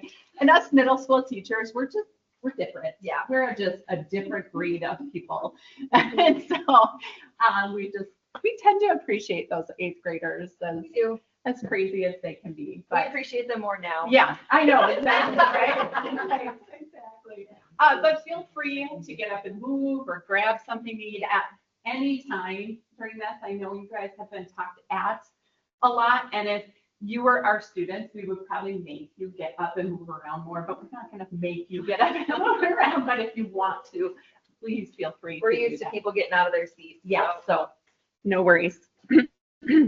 Okay, so we wanted to start with this question here. This is one of the strategies that Steph is going to be talking about when you're working with kids. This is a which one doesn't belong activity. And so what you see up here are 4 different pictures, 4 different images. And as we're going through this, I want you to consider maybe trying this out with some of the kids that you tutor at some point. So I want you to look at these 4 shapes and take some time to think about which one of them doesn't belong. There are no right or wrong answers. I just want you to look at these 4 images and see which one doesn't belong. Take a couple minutes to do that. And feel free to talk too with your elbow partner if you would like. We'll also share in a minute. That's the truth. So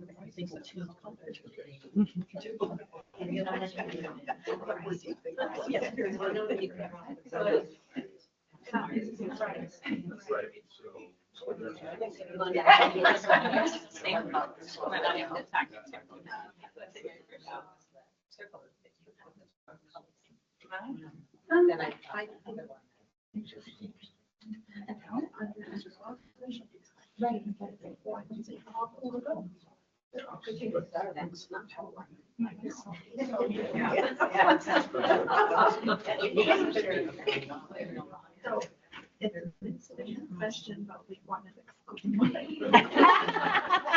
You're such a great point, Alex. I love it. But you'll get the inclusion in just a minute. If you didn't hear her, she said it's an inclusion question, but we're supposed to exclude one. Very good point. That's inclusive and that there are no wrong answers. There you go. Seems like there's a lull in the conversation. So does anybody want to share which one they feel doesn't belong? Can think of like there's so many different things that you can say that don't belong. Like if you say, well, don't have colors, one doesn't. Some of them have outlines, other doesn't. So some you can use like a ruler and draw. The other one, the heart is smooth. You could like probably pick a little bit of something different out of all of them. Absolutely. What was the very first one that you felt like didn't belong? The heart, and why? Because it was smooth and the other ones were more angular. Okay. I That's love just it. what caught my eye. Absolutely. Yeah, I love it. And you went through a lot of answers right away. Who else would like to I share? just wanted to share from our online. Oh, yes, thank participants, The star has no outline. Right. Perfect. So the star doesn't belong because it has no outline. The heart doesn't belong because it's got the softer edges, no pointy. Well, there's the one pointy side, but yeah, I know what you're saying. Why else? Or what other one? It's shaped in the corner because it's it's not filled in or shaded. Not shaded in. Okay, very good. Any others? The arrow's made of 2 shapes. Ooh, I didn't think of that one. That's a good one. It is. And I saw that as a house and not an arrow. You know, so this one was made of 2 shapes, so that one doesn't belong. Any other reasons? I know we gave a reason for why each one doesn't belong, but were there any reasons that we missed? Like why? Anything else? And I heard someone say, I think it was up here, they're all shaped. So they all belong. You just want to make everyone belong, right? I love it. That's your attitude as a tutor. It's great. I think the bottom corner doesn't belong. The heart and the star and the like thumbs up or like the pointing up, those are all like symbols for something that's good. Or like, and the one in the bottom corner doesn't belong. And our other online participant suggested changing the question. How do they all belong? How are they all similar? Yeah. How are they all similar? Yeah. I love it. Good. Thank you. Okay, so before we dive into our learning objectives, we wanted to set the stage for you by sharing this video of a TED Talk of a renowned public speaker and educator who has since passed. Her name is Rita Pearson. And just kind of set the stage for you for your role as tutors.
I hope you enjoyed that as much as I do every time I watch it. And it's been more than once, and I love it. I wanted to share this quote again from the video. Every child deserves a champion, an adult who will never give up on them, who understands the power of connection and insists they become the best they can possibly be. So as a tutor, you have that opportunity to be the champion for those kids. You don't have to be a math expert. You know, we're the math people up here, but we hope that you don't feel like, we know some, maybe you don't have a background in teaching math, maybe some of you do. But maybe math is intimidating for some of you, and we want you to know that it's not your job to be the expert in math. It's just you're there to support them, right? I was just Yeah, thinking. and now I'm going to be done, but I know. that's okay. They don't need you to be an expert, they just need your support, right? So be that champion. Our learning objectives for today are to learn what a mathematician is and uncover your own biases surrounding this, to have fun with math, hopefully you're having fun already, to learn techniques that will help students form a positive relationship with mathematics, and to engage in and understand the productive struggle and persistence that are a part of learning. As part of our role in working with the Compass program, we make sure that we ground our work in equity. These are the 10 commitments to equity that we've adopted in Minnesota. We feel that today's presentation mostly reflects these last two: improving conditions for learning and giving students options. Oh, and valuing people. Sorry, I didn't have it. That's user error on my part. Sorry. Okay. I'll take the microphone now. Sure. All right, so while we're doing this swap, what I want you to do is, if you have a piece of paper, Oh, my hand is obviously bigger. There's a blank piece of paper at the back of your folder. Oh, perfect. Otherwise, on your table, there is note cards, sticky notes, pens, markers, whatever you want. What we want you to do right now is to just write down as many things that you think of when you hear the word mathematics. So just anything that comes to your head. What do you think of when you think of mathematics? What is mathematics?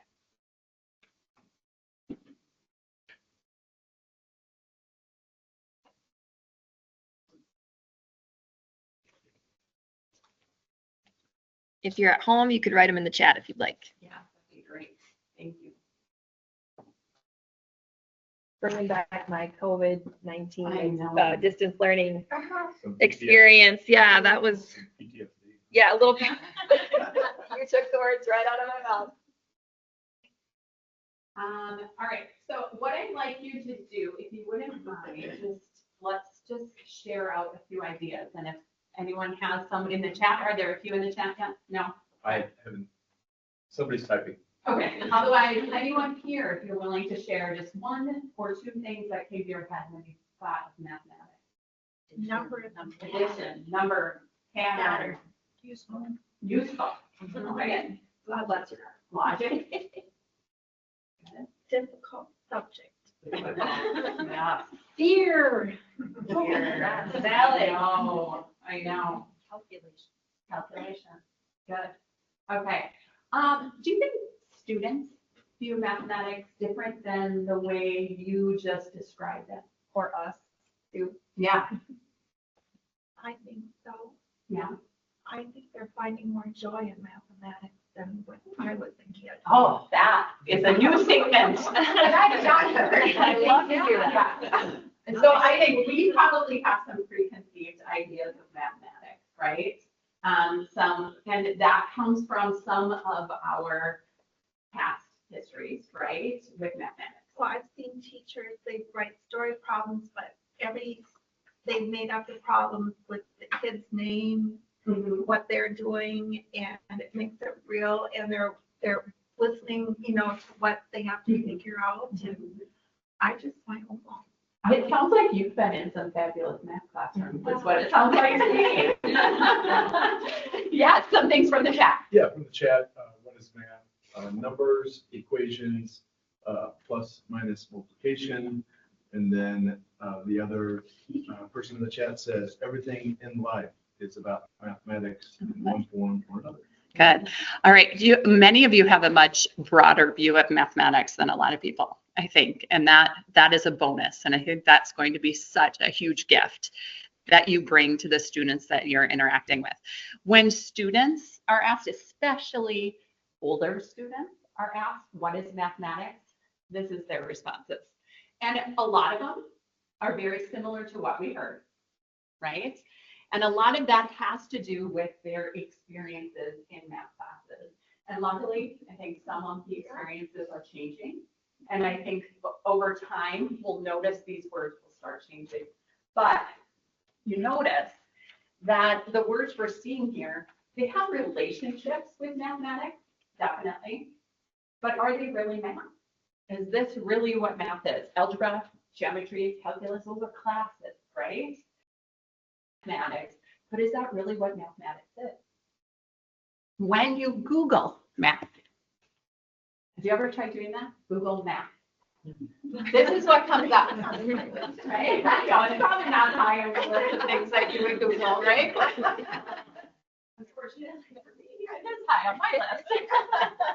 Or fortunately. But this is what comes up.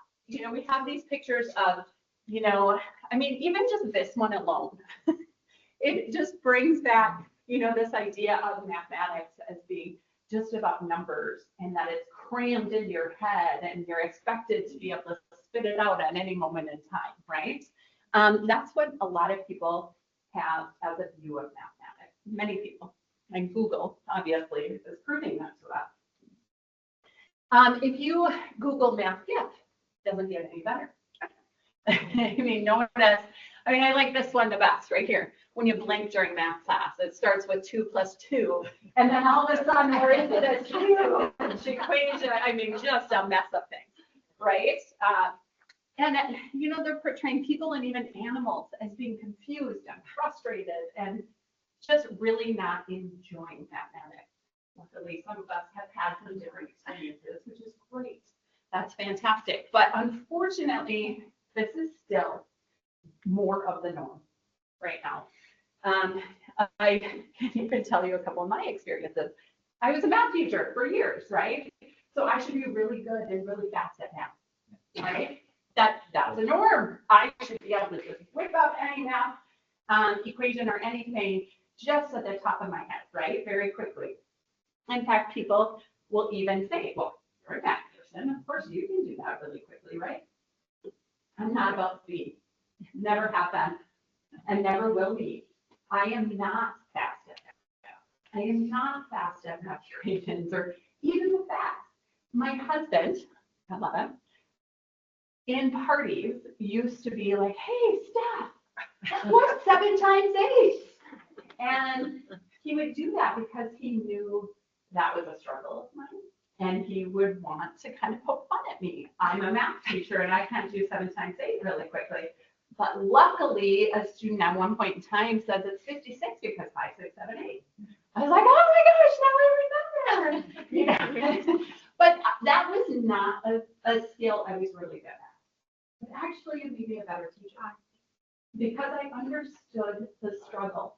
I understood that kids don't have to be fast, don't have to have memorization skills to be good at it. I made it through college. I made it through Calc 4. And I'm teaching. If I can make it, you can make it. And I often portray that message to my students. And I strongly encourage you to do the same thing with your students. If you have a great story, or even if you have struggles that you struggle with, share it. Share it with them. And let them know they're human and it's okay, right? Okay, so most of us were taught in a very similar way, right? Stand up in front of the class. I'm your teacher. I hold all the knowledge. I'm going to share it with you, right? That's the way math has been taught. And we're really trying to shift that. And some of you are already noticing that shift, which is fabulous. So back to the question, what is math? Okay, if it's not all these things we've been talking about, or it is a combination of these things, what is math? Math is the study of patterns. That's it. It is the study of patterns. Where do we see patterns? Everywhere. Everywhere, right? Okay, and it is our jobs as teachers and as tutors to help students see those patterns, right? And so today, after all this, the point of today is going to really get to the how do we do that, right? How do we help students see patterns? Because that's what it means to be a mathematician, to be able to see patterns, to notice them, to describe them, and to generalize them. All right, we've already done some of that. In that first activity alone, you notice some patterns, right? You describe to those patterns, and you even generalize them by telling us, okay, all of these belong to this, but this one doesn't, right? Okay, so it's going to be our job, your job as tutors, to help them move through that. We're going to give you some activities and some ideas of how you can do that. Some kids are going to still come to you with just a worksheet, right? Okay, and we're going to show you some ways that you can even take just a plain old worksheet and help them do these things and still enjoy the math while they're doing it. Okay? All right, so first one. Oh, actually, so if you didn't know this already, we've been noticing patterns since we were infants. So it is a very human thing that we do. My own kids, when I would lay them down in the crib, they started noticing that if they cried, what would I do? I'd pick them up. So when they didn't want to be laid down, what did they do? They cried, right? So from day one, really, kids were already noticing patterns. So it is an innate ability. It is there. Some of them don't have a very easy time expressing those patterns because they haven't been asked to do it enough. And that's our job, is to help them get to the point where they can start expressing those patterns and putting into words what they're noticing. I noticed with my own kids, it was hard to get them to actually put it into words. They were noticing things, but they really hesitated when I asked them to tell me more about that. And of course it's mom, so they roll their eyes and be like, can we just not do math anymore, mom, please? All right, go ahead. So we're gonna start with a little activity. And this is where, if you were my students, I would make you stand up and I'd tell you to walk to a different part of the room and talk to somebody. I won't force you to do that, but just so you know, if a kid is getting squirrely, have them stand, move, something, right? Just, even just standing and talking ignites a different part of their brain. And miraculously, they can think a little bit better. So just even that movement of standing can help. So looking at this sequence of numbers, I want you to write down as many things that you notice or wonder about this sequence of numbers.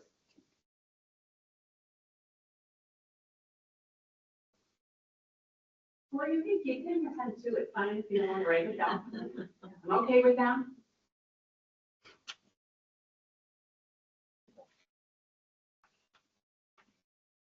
Again, there is no right or wrong answer here. Sorry, I didn't mention that first. There's no right or wrong. Yeah. It's going to be a big theme. All right, share with someone near you. What are you noticing? What are you wondering? What are you thinking about this sequence of numbers? And those of you in the chat, go ahead and write some things that you're noticing or wondering as well, please. Even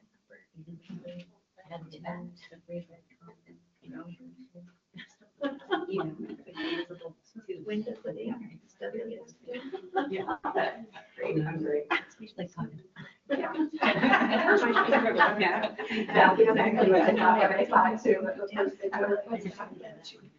They call me more. Yeah. All right. Who's got some ideas here? What are we noticing or what are we wondering? Just one thing maybe from this group right here that one of you noticed or wondered. Doesn't matter. You can share what your partner thought. Evens. Evens. How many of you noticed they're even numbers? Okay, so if they're even numbers, what's the next one? 8. Oh, and she even added +2. Oh, interesting. Okay, good. So if we follow that pattern of +2, what has to be the next number then? 8, right? Okay. Anyone notice anything different?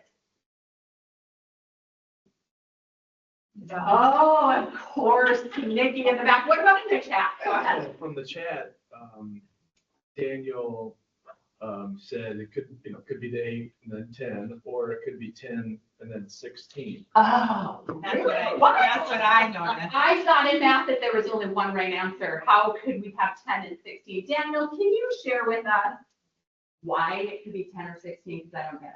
Yeah, so Daniel's logic was 2 + 4 = 6, 4 + 6 = 10, and +6 = 16. Oh, brilliant. I love it. How is that possible? How could we have two different people with two different answers and they're both right?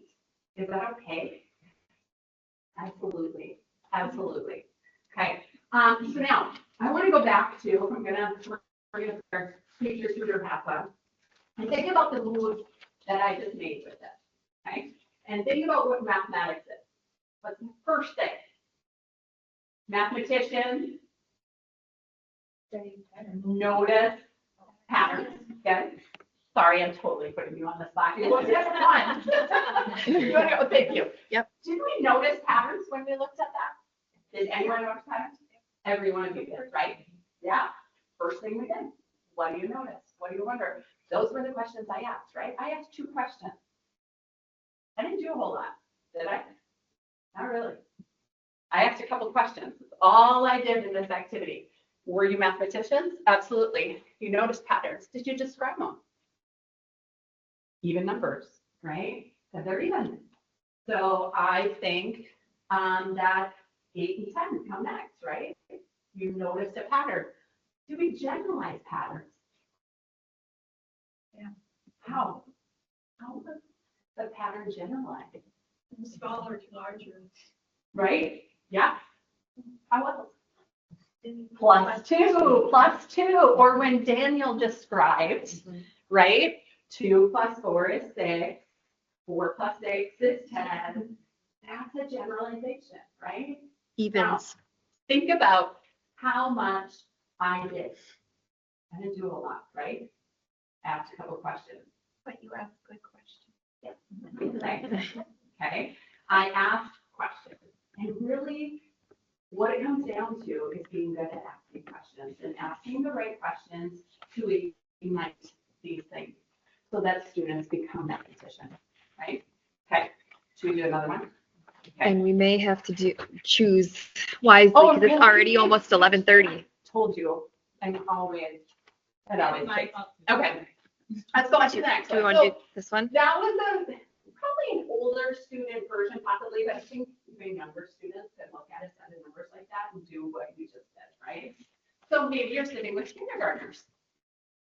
Pull up a picture like this, or pull out some, I don't know, Legos or whatever you probably have grandkids with toys at home, right? Pull out some toys, put them out. Okay, now what I want you to do, I'm going to change the questions a little bit, and I'm going to ask you, what is the same? What is different? And again, either write it down, keep it in your head, be ready to share out some ideas. What is the same? What is different?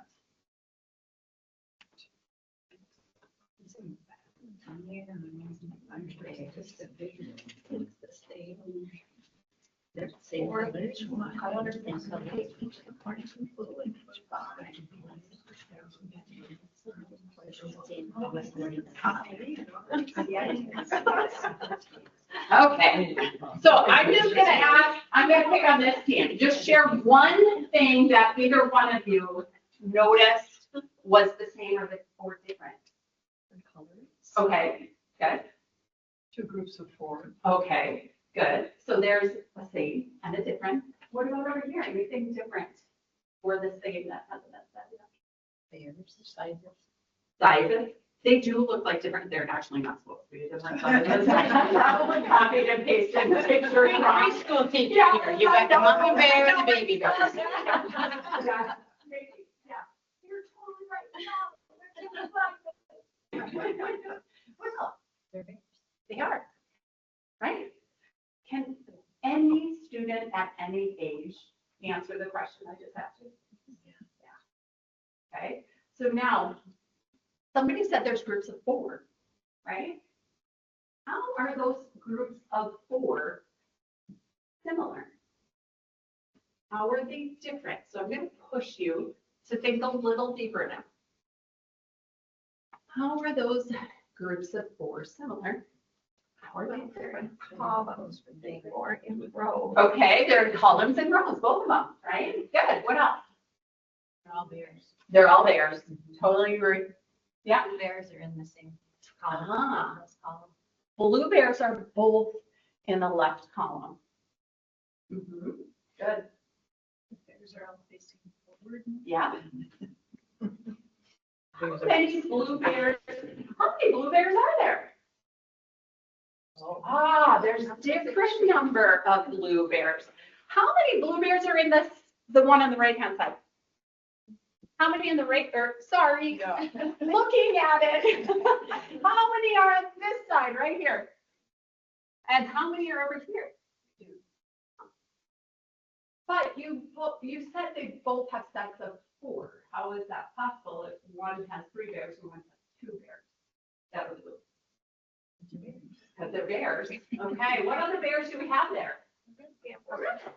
How many red bears on the left-hand side right here? And how many on the right-hand side? If I asked you to write a statement, a mathematical statement about these bears, what mathematical statement could you write? Go ahead. 2 blue bears plus 2 red bears equals 4. Perfect. I love that. I really like that. Could we write one for the other one? What could we write for the other one? 3 blue plus 1 red. And how many, when we have 3 red or blue bears plus 1 red bear, how many do we have? We still get 4. All right. So I could push this even further and I could think, well, is there a different way I could do this? I've got a bunch of red and blue bears. Could you redo this and give me different combinations to give me 4? And could you write the mathematical statement that goes with that? 1 plus 3. Yeah. Right. Okay. Do you see where I'm going with this? And again, was it high front? Does it take a lot to do something like that? I'm gonna show you a website that has pictures galore, just like this, where you can just grab a picture, grab your phone, go to that website, grab a picture on whatever the kids are looking at and are working on, and you can have them look at pictures and ask them questions. How are these the same? How are they different? All day long if you really want to. Okay? Is it igniting mathematics? Are they becoming mathematicians? Did they notice patterns? Did they describe them? Or did you, I should say, did they generalize them? Did we? As soon as we started writing the 2 + 2 = 4 and 3 + 1 = 4, we're generalizing, right? They are becoming mathematicians. Now, how does that feel compared to a worksheet that says 2 + 2, 1 + 3, 4 + 0, a worksheet like that? What's the difference? Does it feel different? Yeah, right? I think it feels validating Mm-hmm. to know that Bailey can be right and I can be right. It's not that either of us has a wrong answer. We have different answers. And to me, that validates me and it makes me want to keep trying because I haven't been shut down by something that somebody else got right and I got wrong. Absolutely. I think that's Absolutely. the art of math, Yes, you know, that you can come at it from, yeah. that's what makes it fascinating. It is, and we take that fascination away when we sit in front of a blank worksheet or just a worksheet of addition problems. But we can gain so much by doing something simple like that with a kid, where they feel valued, they feel like they're building off of each other's knowledge, learning from one another. Okay? And I gave them, Oh, thank you. that has that website. Yeah, so there's actually 2 websites on the sheet you're looking at right there. One of them is the which one doesn't belong. That's like the activity Kristen did with you right at the beginning. They have tons and tons and tons and tons of different pictures that you could do. You can even just draw up with one yourself, like which one doesn't belong. It really doesn't have to be that crazy. And you could stick a bunch of bears on a table and do that. I mean, there's lots of very simple ways you can do that. And then the other one is Same But Different Math. If you Google it, you'll get to the website. There'll be a bunch of pictures just like that. So very low prep. Or you bring your own things and set them up. Okay. Good. Okay. Next. So you might come to just a worksheet full of questions like this. And I'm going to give you some ideas of how you can tackle that and still ignite what we have just ignited with the pictures. Okay. So you have a question. Sure. Yeah. So this, don't be scared off by this packet. There's just tons of ideas on there on how to do what we're going to just do. So depending on a student's level of understanding of subtraction, okay, maybe a kid already knows 7 or 13, take away 7 or subtract 7, and just needs fluency work. That's where what you're getting right now comes into play, and you do just something called a number talk. And we'll talk through one of those as well. Or you can take it a step further if kids just aren't getting it. If you ask them 13 take away 7, what is it? And they have no idea where to begin. Okay, we start with questions. You just ask them questions. You don't tell them anything. You don't teach them anything. You just ask questions. Like, what do you know about the number 13? Tell me everything you know about the number 13. Maybe they know a bunch of things. Maybe they don't know a whole lot. Okay? If they know a bunch of things, validate those things that they know and understand about the number 13. If they don't, then that's where you can add a little bit. You can take out 13 gummy bears and be like, look at it. I have 13 gummy snacks or whatever it is you have. This represents the number 13. Okay? Then ask them, what do you know about the number 7? Tell me everything you know about the number 7. Could you draw me a picture to represent the number 7? Okay? Again, I'm just asking 2 very simple questions. And then, what does this sign right here mean? What can we do with our gummies right now to show that happening? Or what can we do with your picture to show what is happening when we have 13 and we take away 7? Okay, so again, I am just asking questions. I don't have to have a deep understanding of the number 13 or 7 or subtraction or anything. I just need to simply ask them questions. They're going to tell me what they know, and then I'm going to fill in a few little pieces here and there if I need to, right? Okay, if you wouldn't mind going to the next one. What if they are just building fluency? That's when you do something called a number talk. So I'm going to walk us through this one as quickly as possible because we are running short on time, but I'm going to have you put, and if you have a group of kids, this is how you would do it. But if you just have one kid, you can easily do this with one kid. It's 2 as well. So I'm going to have you make a fist, and I'm going to have you put your fist to your chest. And we try really hard not to raise hands because the math tends to be about speed, right? Okay, and if you're me, I hate speed because it stresses me out and I shut down, and that's when I don't remember what 7 times 8 is, right? Even though I know what 7 times 8 is. Okay, so fist to chest. And I want you to look at this problem. And I want you to think of one way that you can come up with a solution. And once you have it, I want you to put one finger out. And I want you to look at it again and see if you can think of another way to get that same solution. You can put a second finger out, and you can keep going. Maybe you'll have one finger, maybe you'll look forward, doesn't matter.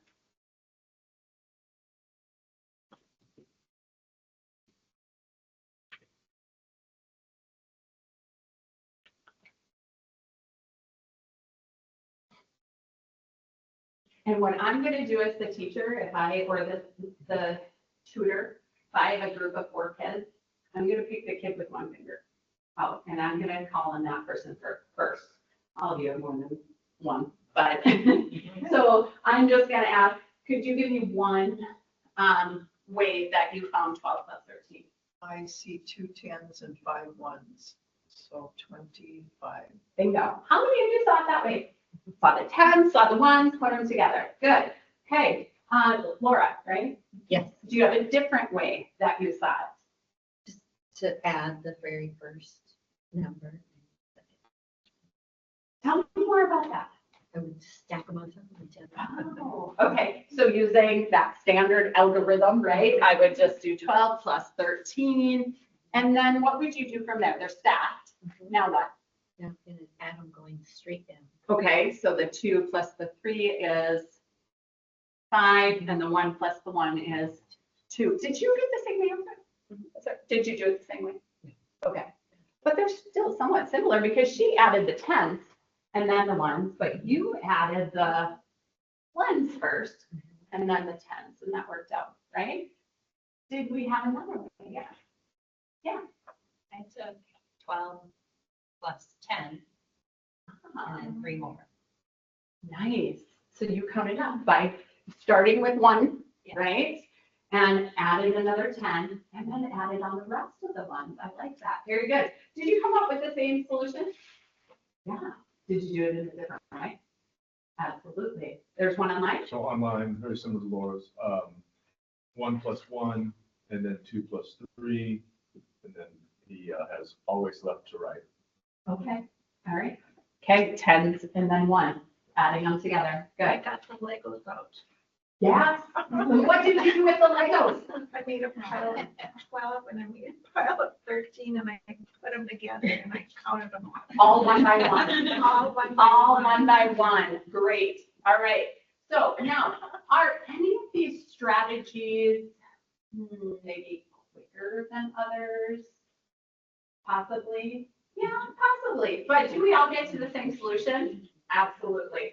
So as mathematicians, we tend to want to eventually get fluent, right? And fluent means we want to be able to work through things at a pretty good clip, right? I'm not super focused on speed, but just makes things easier. You guys are so good. Oh, Thank you. We have another meeting That's okay. Thank you for your time. Math is fun, that's why. Fabulous.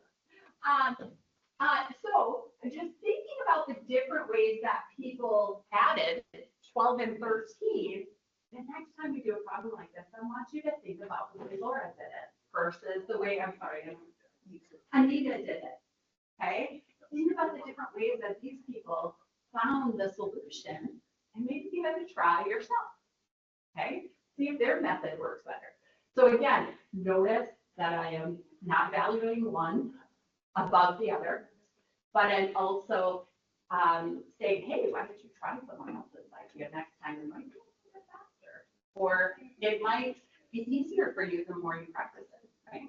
Okay, so just a couple of ways where you can take just that boring old worksheet that you get, or maybe you have no worksheet whatsoever, and you know that the student is struggling in multiplication or addition or subtraction. Just simply write out an addition, subtraction, multiplication, division, whatever it is, problem out, and just go through that number talk with them.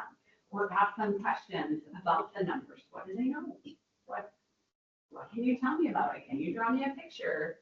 You know, just those simple things. All right, sorry, I get so wrapped up in what I'm doing. It ends up taking way longer. Can I just say how significant it is that you're buying time for them to think and you're eliminating that quick right answer and that quick response, which eliminates so many kids in your classroom that don't get it quickly. Absolutely. And that, thank you for bringing that up. And that's on some of the things that you're going to get, but that is a huge piece. And for me personally, and I just think about my daughter who is on an IEP, she has dyslexia. She really struggles, but she's brilliant. She really truly is if she's given time. Yeah. And that is huge. And I've learned a lot from her in raising her, because my other two were easy. Well, not in some ways, you know, once you know my kids are like, right? They're all so different. But she just really struggles in school and wants to do very, very well. But we just know she needs the time. And if she's given that time is so important. They should never feel rushed, ever. I used to give them time and then do a choral response and say, yes, if you got it right. And then it eliminates that, right, I didn't get it right, but if they're saying yes in unison, they all get that feeling of getting it right. Yeah, exactly. Yeah, very good. And to your point about giving them time, even if they do get the answer right, even if they are the type of kid who does immediately, get the answer, they can't always justify why they got it right. And that actually leads me to what I was. Push them to find it another way. Yes. Yeah. And find another way. Yes. Exactly. That actually leads me to I was just going to really quickly talk through. Yes. I'm not going to spend a lot of time, but if they can't explain their reasoning or justify, why they got it right, then do they really fully understand? So I like that even for a kid who, immediately says they know. So this is just an example. Teresa shared with us that some of your school districts use, or that you're working with, use math expressions as a text. And so you may see worksheets that look similar to this. This is an example of a third grade worksheet, and it's got the answers. I don't know if you can tell, it might be hard to see, but the answers are in pink. And so obviously you're not going to have the answers, right? But I just wanted to mention that sometimes taking a worksheet like this and using like estimation can be really helpful in helping kids who often are like the type like me, who is really all about the rule following. Like I knew the rule and I could just do it, but if I didn't understand why I was doing something, I can make simple mistakes. And so using a strategy like estimating, so in these subtraction problems, estimating first, rounding up 147 to like 150, 32 down to 30, subtracting and using estimation that way to see if when you actually do the algorithm and you get your answer, are they close? And if they're not, then where did we go wrong? So having those conversations is also really important. And then, drawing a picture would be another strategy. If you are given a worksheet with, lots of words, sometimes kids get really intimidated by word problems and they see words in math and they're like, what the heck, this is math, you're not supposed to read.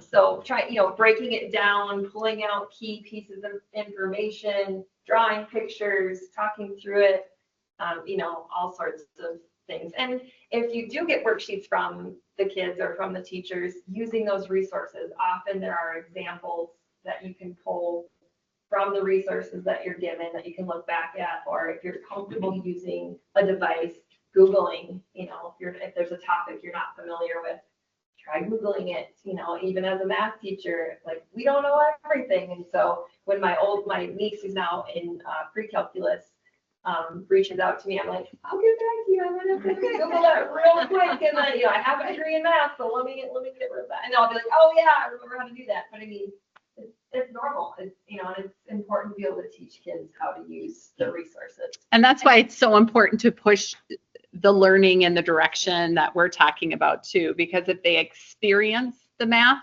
they're going to remember it. But if they're being taught as soon as they stop using it, just like us, right, they lose it. And it's experiencing you struggle while they struggle. That's a real thing. Valuable as well. Yeah. What were you going to ask? Sorry.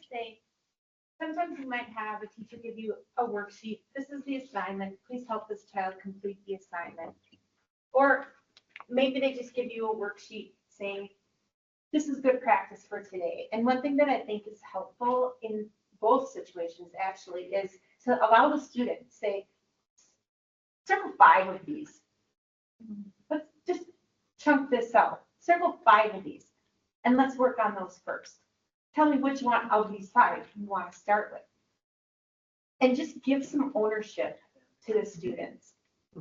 Because in the amount of time that you're working with that child, you're most likely not going to get the whole worksheet done. And giving them some ownership, I think, again, validates that learning for them. And it draws them in.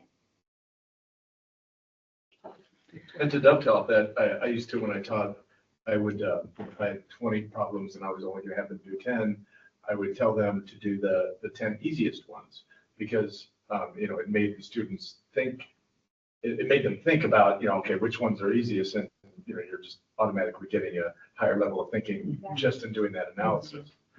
So, if you're in a tutoring situation and, they have to complete 10 problems, having them choose the hardest ones to work with you, again, is a benefit of having them do that analysis up front and then, reassuring that they're doing the harder ones.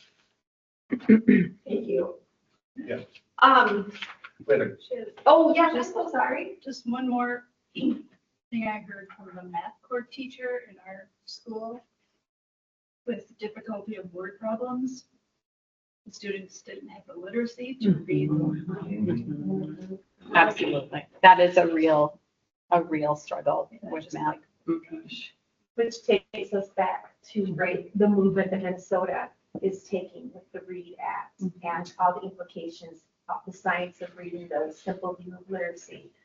All of that is for that reason.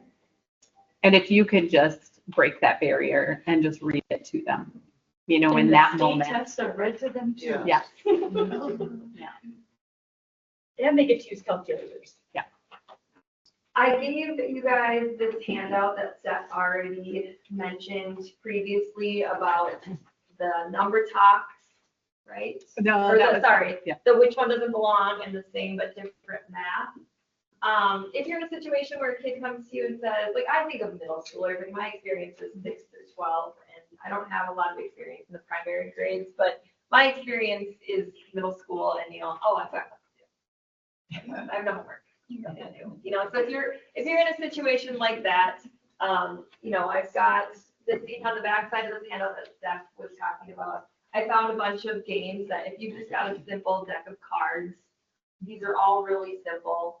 So if you have a deck of cards and you prefer to go old school and not use a device, these games are pretty simple to pick up and to understand and can practice some of those little basic math skills. So even if they've got nothing to work on, you can find something to do with them. Or Steph's suggestions of Googling which one doesn't belong, same but different math that are on that packet as well. We're just doing a number talk. Even if you just did one number talk with these kids, every time you met with them, it builds so much fluency.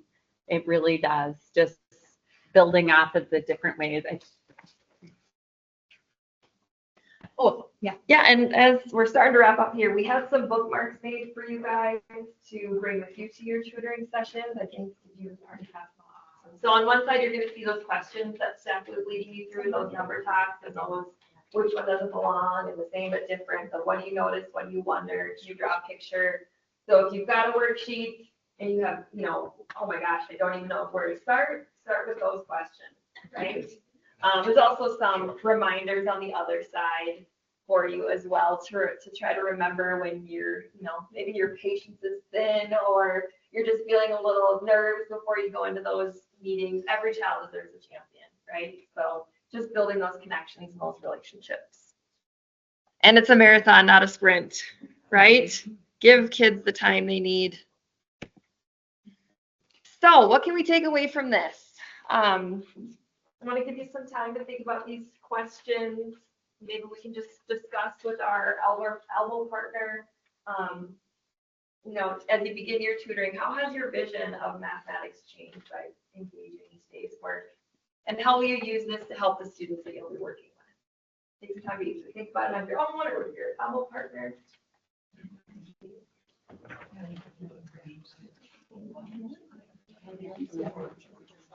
Yes. Does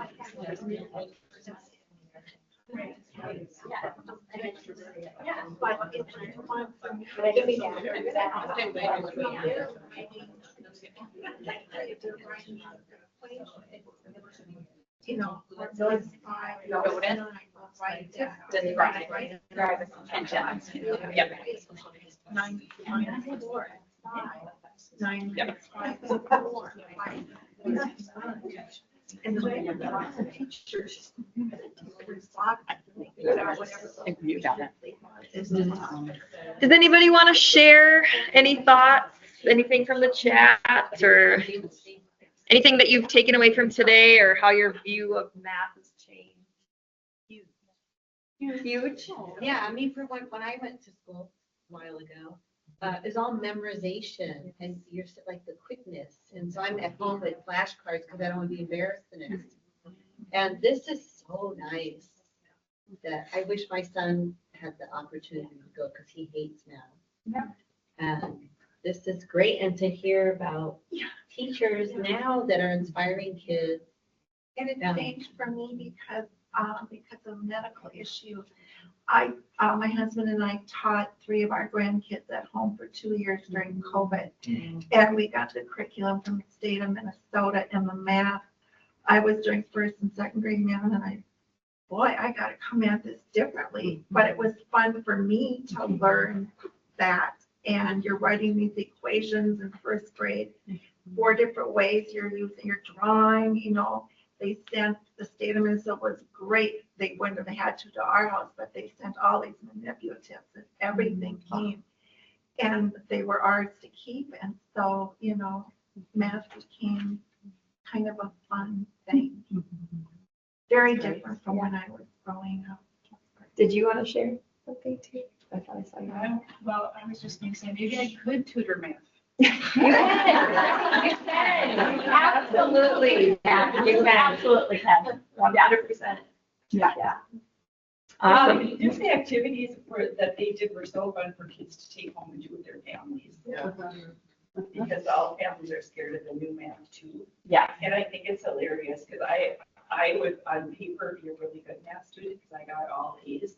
Because I was the rule follower and I would memorize. I have no idea what any of it means. So then my husband, who on paper is horrific at math, gets a job and has to reconstruct accident scenes with all of these distances and things. And he's doing all of the equations. And that was the first time that I was like, that's what that does. And that's what it applied. I never knew what one thing that I did meant. And that's why it's hard for my age group a little bit to get into help kids think about math. It seems so overwhelming because it's like, I don't know, you just do it this way. You just do it this way. Yep. There's no understanding behind it. It's just, this was the rule. I followed it. It worked. So. And I got straight A's, so, yeah. If you wouldn't mind, again, we're trying to get ourselves out there, working with teachers. And just, if you wouldn't mind giving us a little bit of feedback on this sheet, just so we know, what went well, what didn't go so great, any sort of feedback, just so we can share with, the teachers that we're hoping. We're learning too. We're trying to get better. So lifelong learners. Thank you so much. Thank you so much for your time. Thank you so much. Thank you. So, To all of our presenters today, thank you.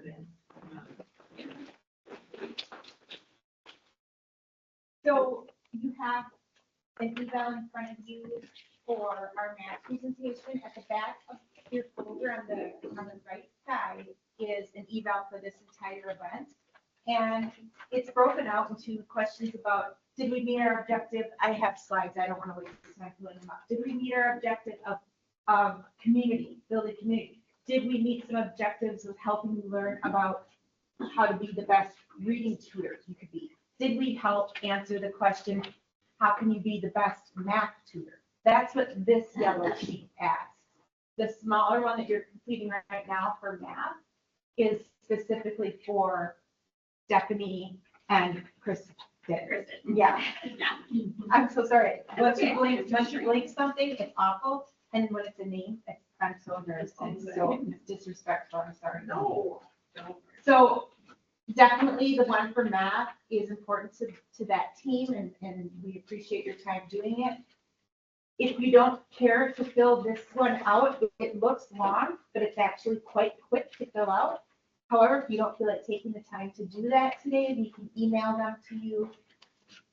But it is important to give your feedback, and we appreciate it. Or you can complete it, snap a photo, text it to one of us, if Right. that's easier. I wanted to remind you or let you know that on the bag, we have attached both of our business cards, so you have that information if you need a phone number or an email. In your bags, you also have a little kit of materials that you can use when you go on site to tutor if you want to. And if you ever need anything working with students, let us know. And then finally, I'm sorry, this tutor handbook, we spoke to two pieces of it today, the reading and the math components. And there's lots of good stuff in here, plus the handouts that have been given to you. But there is a lot of other information, general tutoring information that I think would be a good thing to glance over before you get into the schools. And then we're going to continue with some educational opportunities throughout the year, whether they're in person or a webinar, whatever. And we'll get to some other parts of this book that we did not get to today. So just know that. I value us coming together. I value our relationships. I value what we do together as a group in our community. Thank you. Thank you.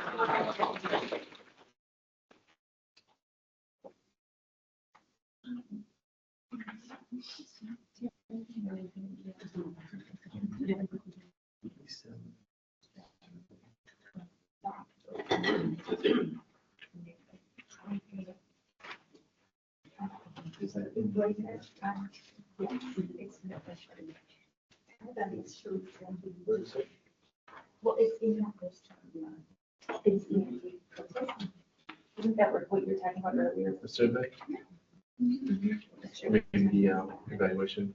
Yes. Okay. Okay, so you originally emailed that to Jen 5, and I was copied. I think so. Okay. I thought that's how you were correct. Well, well, I heard that going. I said, yeah, I think you said, I'll take it. I read that from what he said. I didn't think so. Yeah, I agree. Yeah.